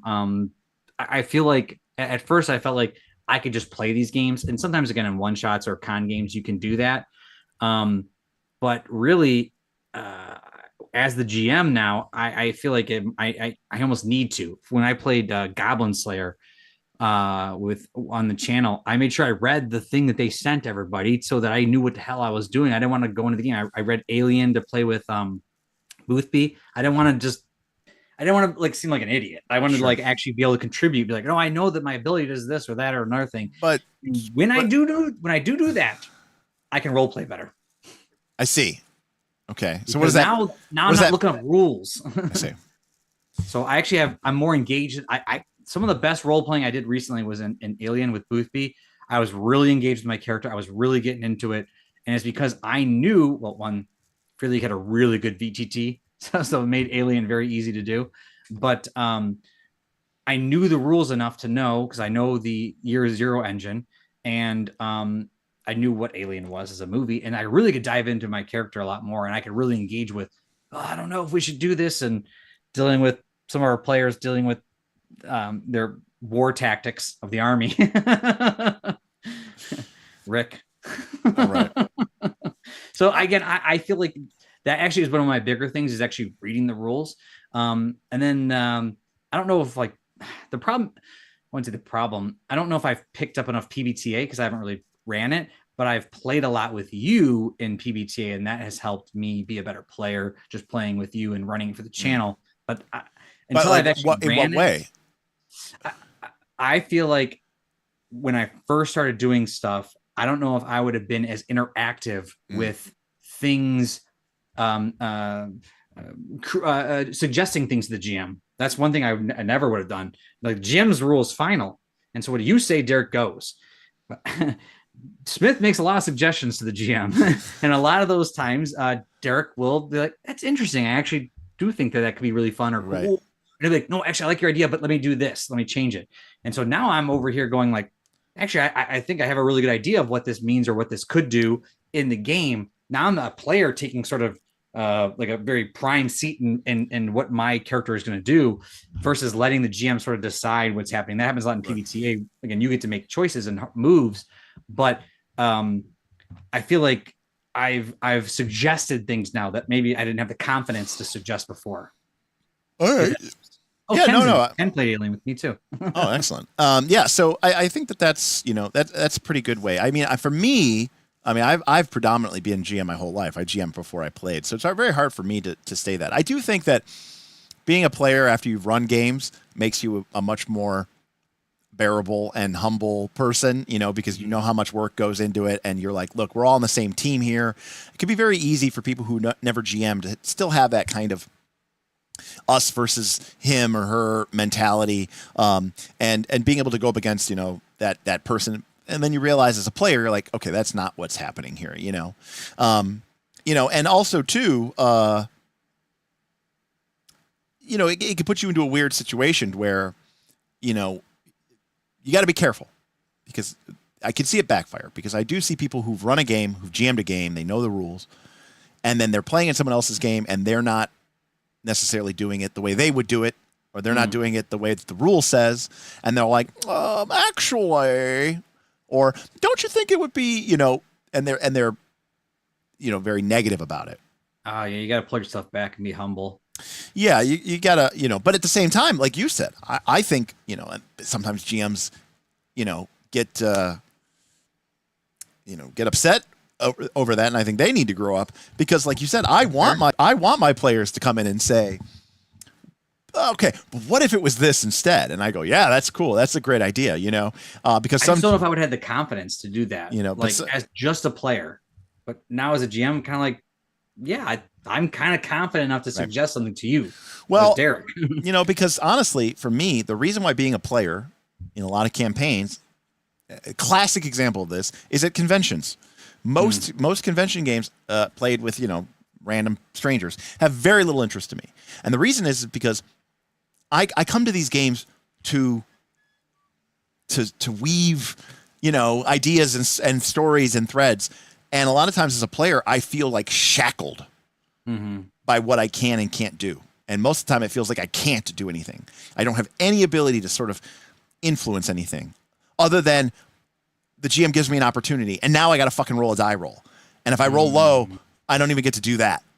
And so, I feel like trapped, and I'm not able to take interesting and fun and cool ideas. And it's like, well, then run your own game. No, fuck that. Like, we're all here. We should all be contributing to this, sort of mental amalgamation that we're sort of creating together, this sort of emerging narrative. And as a player, sometimes, especially in those con games, I feel like I don't have any ability. And that's very frustrating because you do get a lot of GMs who will stonewall that kind of tactic. And that could be sounds awful. Well, that's a lot of GMs. Yeah, I guess maybe that's the difference of me being a player first. Yeah, because maybe. I was, if you as a GM were like, oh, that sounds like a great idea. I'm like, whoa, like this is really cool. Like we're having a conversation here. When Smith, again, Smith does this a lot because Smith and Derek have played together for a long time and they've been friends for a long time. So this helps a lot. Is Smith or Derek will then push and pull on each other, and you can see the dynamic. And when you as a player can see that, you can be like, I feel like I can do that as well.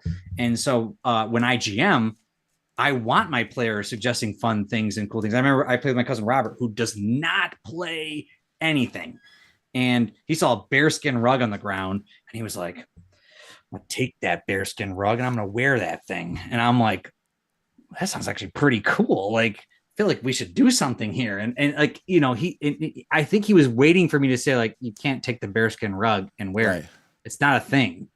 I'm like, it's totally a thing. That sounds amazing. That sounds so cool. But I don't know if I would have had the confidence as a GM to do that if I wasn't a player, having Derek give me the confidence to do that. And then as a GM, I then have the confidence to ask those things. So it's almost like you kind of have to do both to be able to do those things. Yeah. But I mean, like, an example of like a game that I could legitimately probably be a player in would be like Fabio Ultima. Would be like Blaze in the Dark or Fabio Ultima. And the reason is because, Blaze in the Dark says, all right, we're in this situation. And I go, oh, here's a devil's bargain.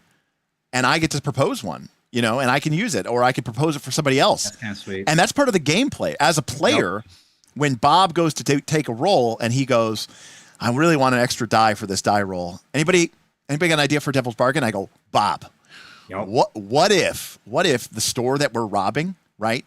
What if it's actually your like uncle's store? Yep. And you're like, oh shit. And I'm like, and whether or not he might not find out, but he's going to be like financially ruined because of this. And you're like even if he never finds out, and of course if he finds out, God forbid, right? But like, and you're like, oh, that's awesome, great, cool. Well, I'm the player there, but I got to chime in, and I wasn't stepping on anybody's toes. I wasn't out of my line. I wasn't, going into a weird gray area where I shouldn't be. I'm doing what the game tells me to do. Similarly with flashbacks, right? Blaze in the Dark. Sure, we're here, we're now. I can't just make up whatever I want, but I can in a flashback, and I could be like, oh, okay, well, cut back to a week ago, right? Yep. And I'm working down in the sewers, and I notice that there's this secret tunnel, and I'm not really quite sure what it is. So I do a bunch of research, and I find out that this is an old, sewer grate that leads up to the mansion house. So now cut back to we're here, and they've doubled the guard outside, and I go, I may have another way in. And then everyone's like, oh, that's awesome. So like it allows me to sort of hijack the narrative, but in a way that I'm not being, I'm not out of line, and I'm participating. There's another thing I was going to say. I don't know why your suggestion reminded me of this, of being a confident GM. Because I've suggested things to you. Obviously, sometimes I'm BSing and trying to, get my way, and you tell me no. And so you're like, oh, shit, like, dang, that kind of sucked. And as a GM, having the confidence to say no Sure. Has been really good. But what that does is when it translates to a player, now when I suggest something and the GM says no, I'm not like salty about it. Like I don't sit there and go like, fuck does this guy think he is telling me no? Like I made this sweet idea. His idea sucks. I'm like, no, it's technically the GM's running the game. Like I've been in those shoes now. I understand what's going on here. And my suggestion, maybe it's wasn't actually right for this situation, and I'm just being selfish. Right. But I don't know if I would have been able to do that if I never was a GM that had to be put in the shoes of telling someone no. Right. Because usually I do a lot of yes. I like to play and have fun, but sometimes you gotta say no. Yeah, there's definitely a place to say yes, but there's definitely times where you do have to say no, and players, like you said, when you said you're like, I'm trying to get what I want, I'm trying to you're reaching, somebody's trying to use their melee skill to row the boat, and you have to stop it and say, like, look, that we have to have some rule of law around here. There's got to be some authority. And you do have to step in and be that. And like you said, it's not coming out of a way. Now, granted, again, as with all things, some GMs abuse that, and they basically, that's sad. And they just kind of strike down everything that isn't, their that GM needs to be a player more. Yeah. And then they would realize how shitty that is. And so that's why it's nice that I do both. Cause then I'm like, as a GM, like I want to say yes, but sometimes that idea is dumb and I'm going to say no. But then as a player, when I say something, the GM said no, I can respect that more. I can say, oh, Derek said no. It's not because he's like trying to be rude to me or mean to me. He's actually saying no because maybe my idea wasn't as good as I thought, or maybe there's actually something going on I don't really see right now, and I need to be humble and aware of those surroundings. Yeah, and I mean, outside of like a completely, totally crazy, asinine idea, I think a lot of times as a GM, I'd like the idea of I'm going to say no and then provide no further information or guidance. I think is very problematic, right? So where like somebody says something like, I don't know, whatever, I'm going to, kick the door down or something like that. And I go, this thing is way too heavy and it's massive and there's just no way that you're going to be able to turn that. It's not designed for mortal, bodies to be able to move that. So I'm not even going to allow you to make the check. And a great example of this is then working within that narrative, because that exact scenario basically happened in Forbidden Lands. And then Smith said, okay, but what if I use my druid power to call upon the strength of the bears and then I move it? And then I go, yes, you absolutely can. Because you have sort of given yourself fictional position to be able to accomplish that. Yep. That was actually really sweet. And so rather than just being like salty about it, Smith said, okay, how do I use what I have available to me, the spells, the resources, the whatever, to come up with a solution that works. Yeah, and I love that. Looking at your character sheet, how, can I actually do something that Derek's playing with? And he still had to cast a spell and roll some dice and check against his character. It wasn't free. But that's a great example of challenging the player and the PC, right? Yep. And that's why that can feel very satisfying, because it's like, man, who did that? Was that my PC or was it me? And you're like, it was both of us. Working. Me and my PC high-fived each other. And it made it for a more compelling and better story. Which, again, also gets back to the way that I view role-playing games, right? I do not view myself as my character. Mm-hmm. I view it's almost like that's my character, this is me, and we're working together. Like my character is like, it's like my agent, in the world. He's my avatar. Yeah, he's my avatar, right? But not. Right, because like the idea of the avatar is like I'm beaming down into that character, and now, that's fair. Like, no, this is like this is my talk to my guy, like he's my guy in Rokugan, he's my guy in Galarian, who just kind of does my bidding, and I'm sort of sending him commands, so that again, that's just the way that I generally speaking approach role playing games. All right, well, I hope I answered that. I feel like we did pretty good there. Yeah.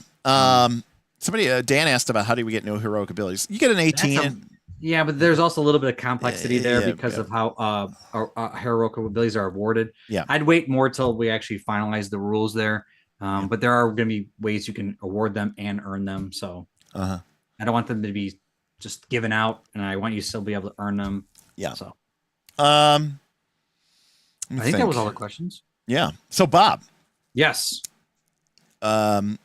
I think we have like 1 or 2 dates that everybody's good for. Yes. For our final Forbidden Lands session. Rust Brothers, let's go. Okay. It'll be a slaughter. Yes. The group. I'm See gonna this. slaughter them. So let me provide a context for you guys, and this is understand that this is how I GM, and this is also how my players respond. For those of you who don't know the story of Forbidden Lands, our group of would-be heroes who've suffered a few losses early on in the campaign, but have been okay since. Kind of adopted this small homestead that serviced a ferry as sort of their base of operations, and the Rust brothers, which are basically like the Death Eaters, they're just like the villainous bad guys.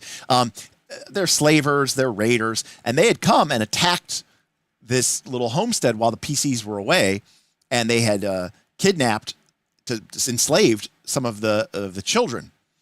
And the group was like, "Fuck that noise!" So they went and tracked these Rust brothers down, and they killed them, and they rescued the boys. And the family was like, "Whatever." And then but the Rust brothers weren't all killed. It was kind of a smash and grab operation. They kind of got them in, and they were like, "Well, they're going to be back." Because they know where they know where they came from. They know who we are. But it's going to take them, a month or two to get their forces together and come back. But they're going to come back in force. We need to reinforce this right now. This is an opportunity for us to make a stand. Plus, the group in the meta, in the meta of the game, they wanted a stronghold because you get bonuses, bonus experience points and stuff. A stronghold before the game even started. Yeah. So the group went on a series, like we had of this 10-session campaign, 3 or 4 or 5 sessions. We're all just about getting wood and getting enough, wood needed, getting enough wood and labor to work on this stuff. But the group went ham, and now this little remote ferry has a moat. It has a full wooden palisade. It has guard towers. Right? It's classic. Did we get everyone weapons and stuff too? Well, no, you're going to make everybody bows. Oh, we're getting there. Nobody has weapons. Smith went and earned the services of a griffin, and now they've got a griffin who patrols. Anyways, long story short, some people would look at that situation, and then as I am the GM, and I'm like, oh, okay, so Derek's going to make sure that the force that comes is really strong, so it's an even battle, and it's going to be really epic and dramatic. No, because the Rust brothers don't expect any of this. They're going to send a lot of people, but they're not going to be ready to fucking fight a fortress. They're going to get, stranger things have happened, and we're going to roll some dice. But it's basically going to probably be a slaughter. It's going to be a rout. The group is so prepared. They did so much. And and my idea is, that's what they want. The group built all these crazy defenses so that they could kick their ass, not so that they could barely pull it out by the skin of their teeth. No. In fact, they're like, look, we want to have no casualties whatsoever. We want everybody from the ferry to be totally fine. Everybody's just dead. And it's going to be one-sided slaughter. And you might say, oh, that's going to be so lame. No, my group, my players would be like, that's exactly what I wanted. That's what we were doing. Cheers. That's why we built the wall, so that when they got there and they said, fuck, we didn't bring ladders. Last time we were here, this was 4 huts, Now there's a moat and there's guard towers, and everyone has a longbow somehow. And what's with all these tanneries? What's going on?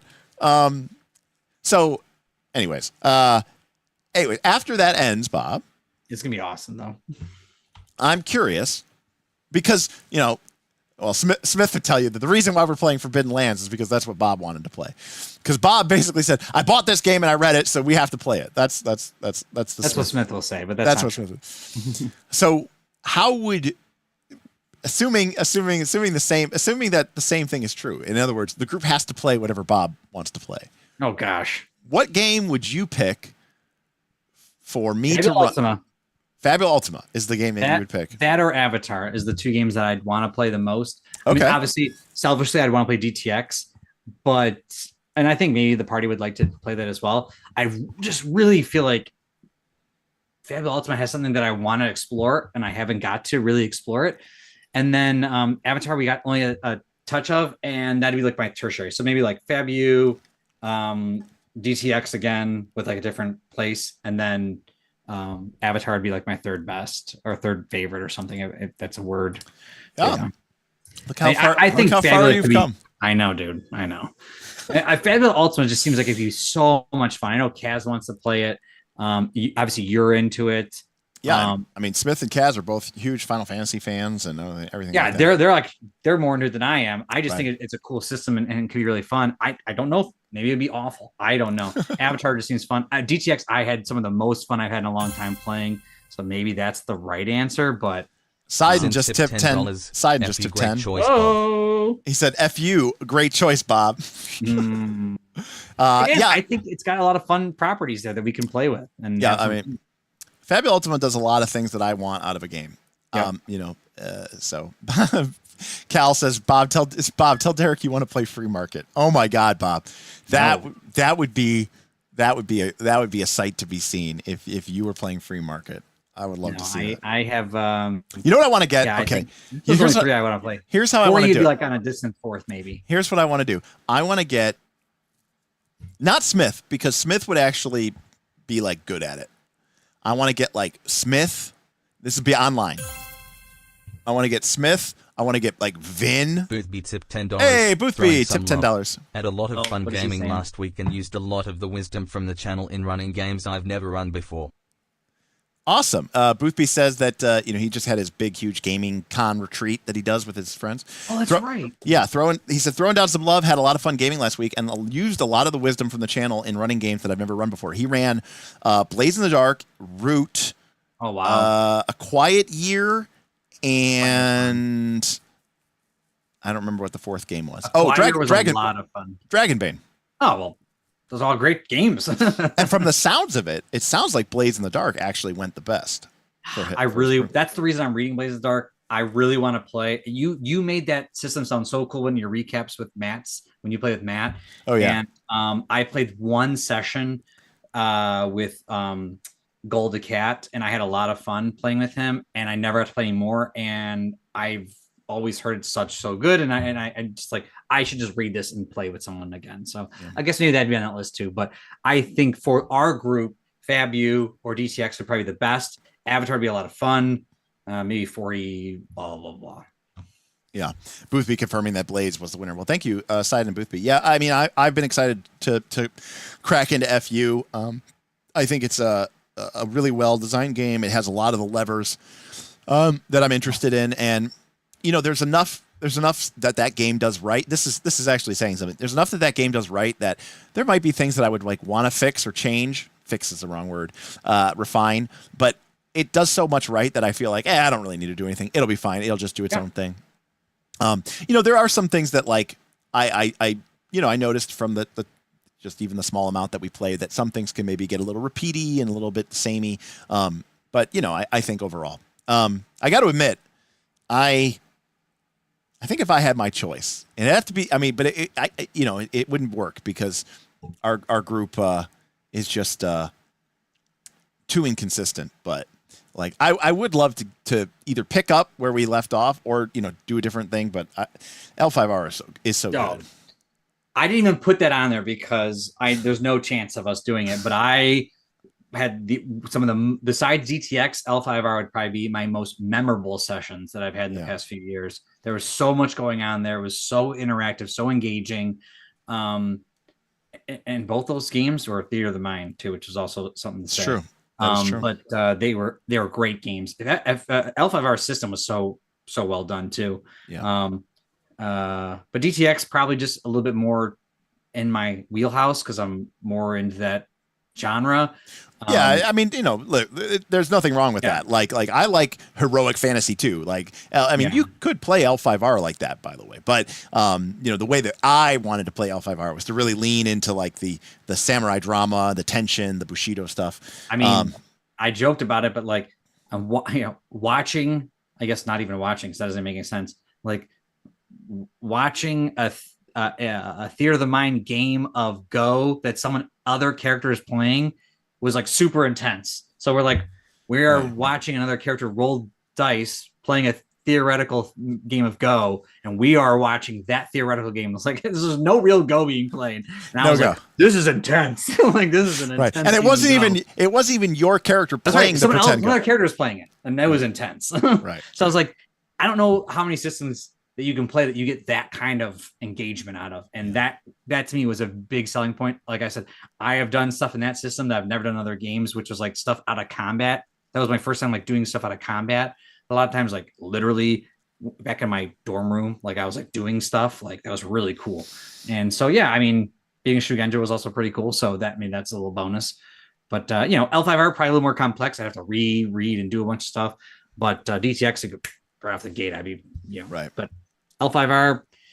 But I think Fabu just something different and fun and new and exciting could be fun, and then maybe it sucks and we just move on. But I have no, it won't suck. I mean, I think it's gonna be good. I mean, the other thing is though, like, you know, I again, it's a problem. It is a dilemma because of how hard it is for us to get a group together. But you know, I definitely appreciate, you know, the desire. Not I don't want to play the game for 5 years. But I also like think there's something to be said about like, let's stick with this game and let's actually see where this story goes. Not because of the system, you know, like there's a desire, like when you play Pathfinder 2, it's like, oh, I want to get to 20th level because that's when I get all my stuff. But it's like the problem with those systems is that, you know, the level kind of dictates how long your game could be. Whereas like, you know, like Root's a good example. You know, the story there wasn't done, you know, and like, it'd be cool. But there was an ending. It kind of had a conclusion. And by the way, I think that is the beauty of like even old school D&D. Like all of my original D&D campaigns, but you know, that I used to run, were basically here's an adventure, and the group's like level 1, and they go on the adventure. They go into the Sunless Citadel, and they make an alliance with Meepo, or maybe they brutally murder him. Right? They strike a bargain with the kobolds. Character's name is Meepo in this freaking Southern Beaches campaign. You know, they strike a bargain with the kobold queen, or maybe they kill her. They fight the goblins. They don't fight the rats. Whatever. You know, you go and have your adventure, and then you go into the dungeon, and there's the evil druid, and you kill him or whatever. And then that's it. That story is done. And even if the campaign ends tomorrow, you go, cool. We got a completion. We went into the dungeon. We figured stuff out. We made some alliances. We killed some monsters. We killed the druid. We saved the town. Hooray. But the cool thing about D&D is, and now we pick up with our characters and they're level 3 and they're going into a next adventure, which is totally unrelated. Now that's very different than, let's say, Rise of the Rune Lords, where that first adventure just goes directly into the second adventure, which then ties into the third adventure, you know, where it's basically just one big adventure. And so there's a part of it where you feel like, if we don't beat this thing all the way through, it's like we didn't do it. We didn't even do it. So, you know, I like that kind of sort of episodic nature. And so Root could be like that, and Avatar could be like that, where it's like, hey, we're going to do a season of Avatar. And that might only be 6 to 8 episodes, which is 6 to 8 sessions. But it's not like, but then it's not like, and then we're ending the campaign and we're never going to play Avatar again. No, we're going to keep playing Avatar. But that segment is complete. It's just like in D&D. You beat that adventure, and now we're going into a new adventure. Maybe things are a little different. We're in different terrain. Before we were in some ancient underground dungeon. Now we're in an ancient elven forest. It's a different vibe. It's a different set of circumstances. Your characters are a little bit different. Because part of the problem is, you know, it's felt like Legend of the Five Rings is the reason why I bring that up, is because so much when the obsession that is kind of built up with these short campaigns is that sometimes they end up feeling very shallow. Yeah. You know, you don't get that kind of deep storytelling that you can get through, you know, a lot of people say you don't get the deep into understanding your characters. Again, I care less about the characters and I care more about the arcs. I care more about the story that is generated. And I can appreciate that some people might not, you know, have a sense for their character and what, you know, but for me, like, I want to see, hey, did that, you know, look at your character, your Shugenja, Bob. Yes. I want to know, like, what does he do? Does he you know, accomplish his goal of I've been trying, you know, but like, you know, and we don't know. So I never even got possessed by you one time. I was hoping one time I know you're gonna take over my body. I was looking forward to it. So anyways, I think all those games are really awesome. The problem is that all those games require, you know, people. Jackal says Strike plus Fabula Ultima plus Daggerheart. Yeah, I'm gonna say no on the Strike, Jackal, only because like I really don't want to do minis combat. No, again, we've had the best with Theater of the Mind or like just a really quick circle grid. Like if there's something really tactile we need to get into. When we did Forbidden Lands, almost everything was Theater of the Mind. And then there was like that one camp scene we had to like actually figure out where people were at. And again, everything was near far, we were in zones, but that's all you need, really. Yeah. Like I've had the most fun playing Theater of the Mind. So and it's a lot easier. And there it is. But then we have all those cool minis we can't use. And I keep printing more and more of them. Yeah. Now, Pepper, I do agree with you because this is a problem for me. I do like minis, and I do like, Bob and I love minis. And he says Southern Beaches has been, they say Southern Beaches has been good because it lets me get my tactical combat fix so I can spend the rest of the time playing Theater of the Mind narrative stuff. And I get it. Like, and that is true. And that's a good place for it, Well, I like Strike's non-binary combat resolution plus separating class and role. Class and role matters more if you're playing that kind of game that, cares about that kind of thing, class and role. But yes, the non-binary combat resolution is very cool. Lollipop. What $10. It says Bob Hype. Lollipop candy tip $10. Bob Hype.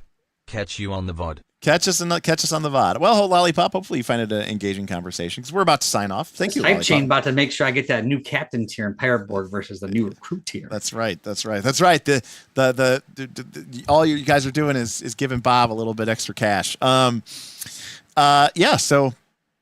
any final thoughts, Bob? No.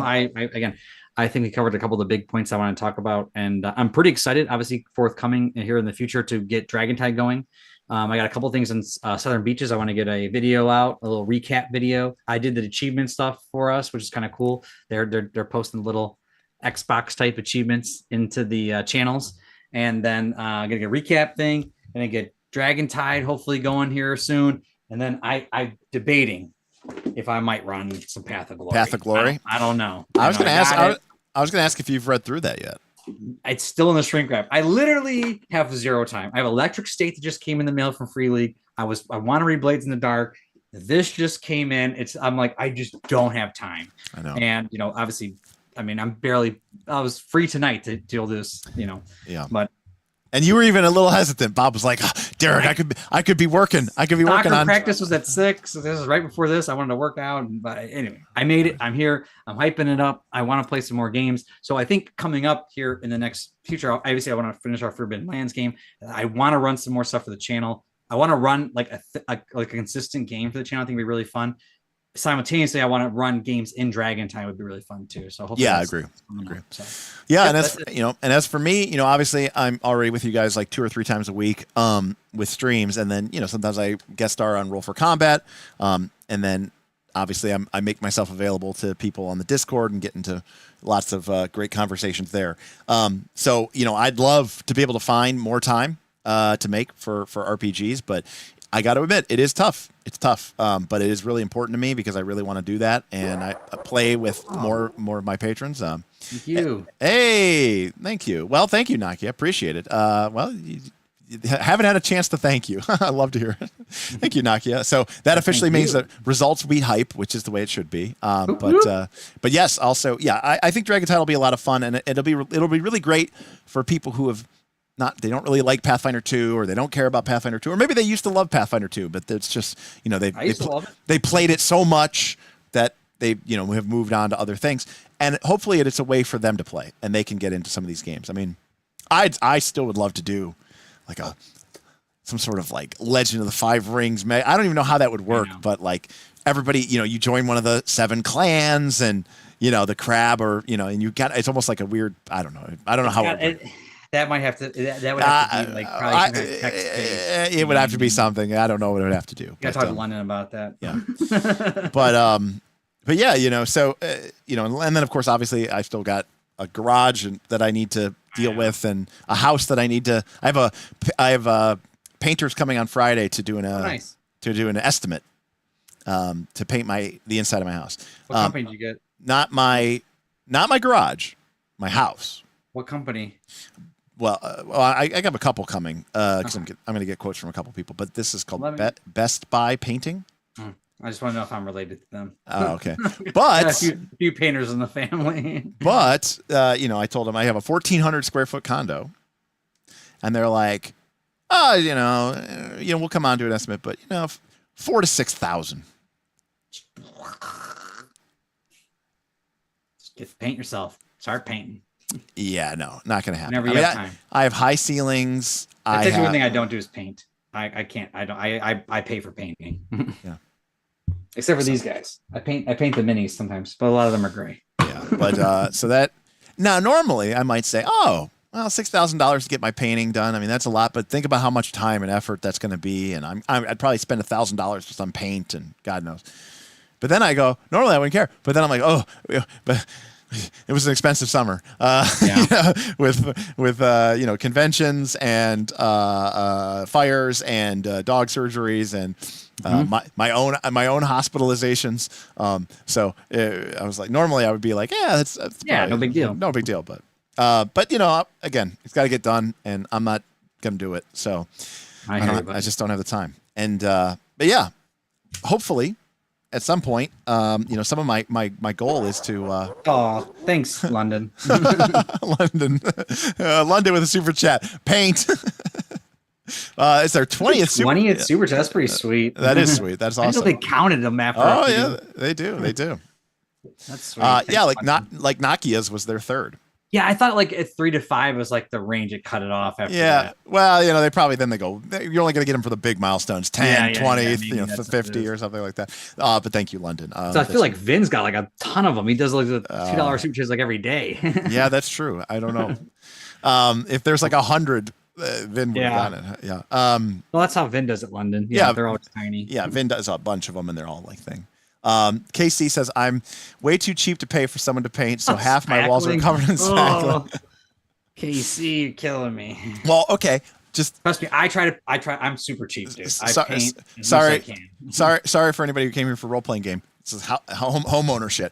The real problem I have is, my condo was built in the late 90s, but it was mass produced as they do. It was builder grade, whatever they could pretty much have that was the cheapest. And so corner bead, which is the right angle stuff that goes between two sheets of drywall, to keep them. Like in my house downstairs, like all the corner bead is popped. Yep.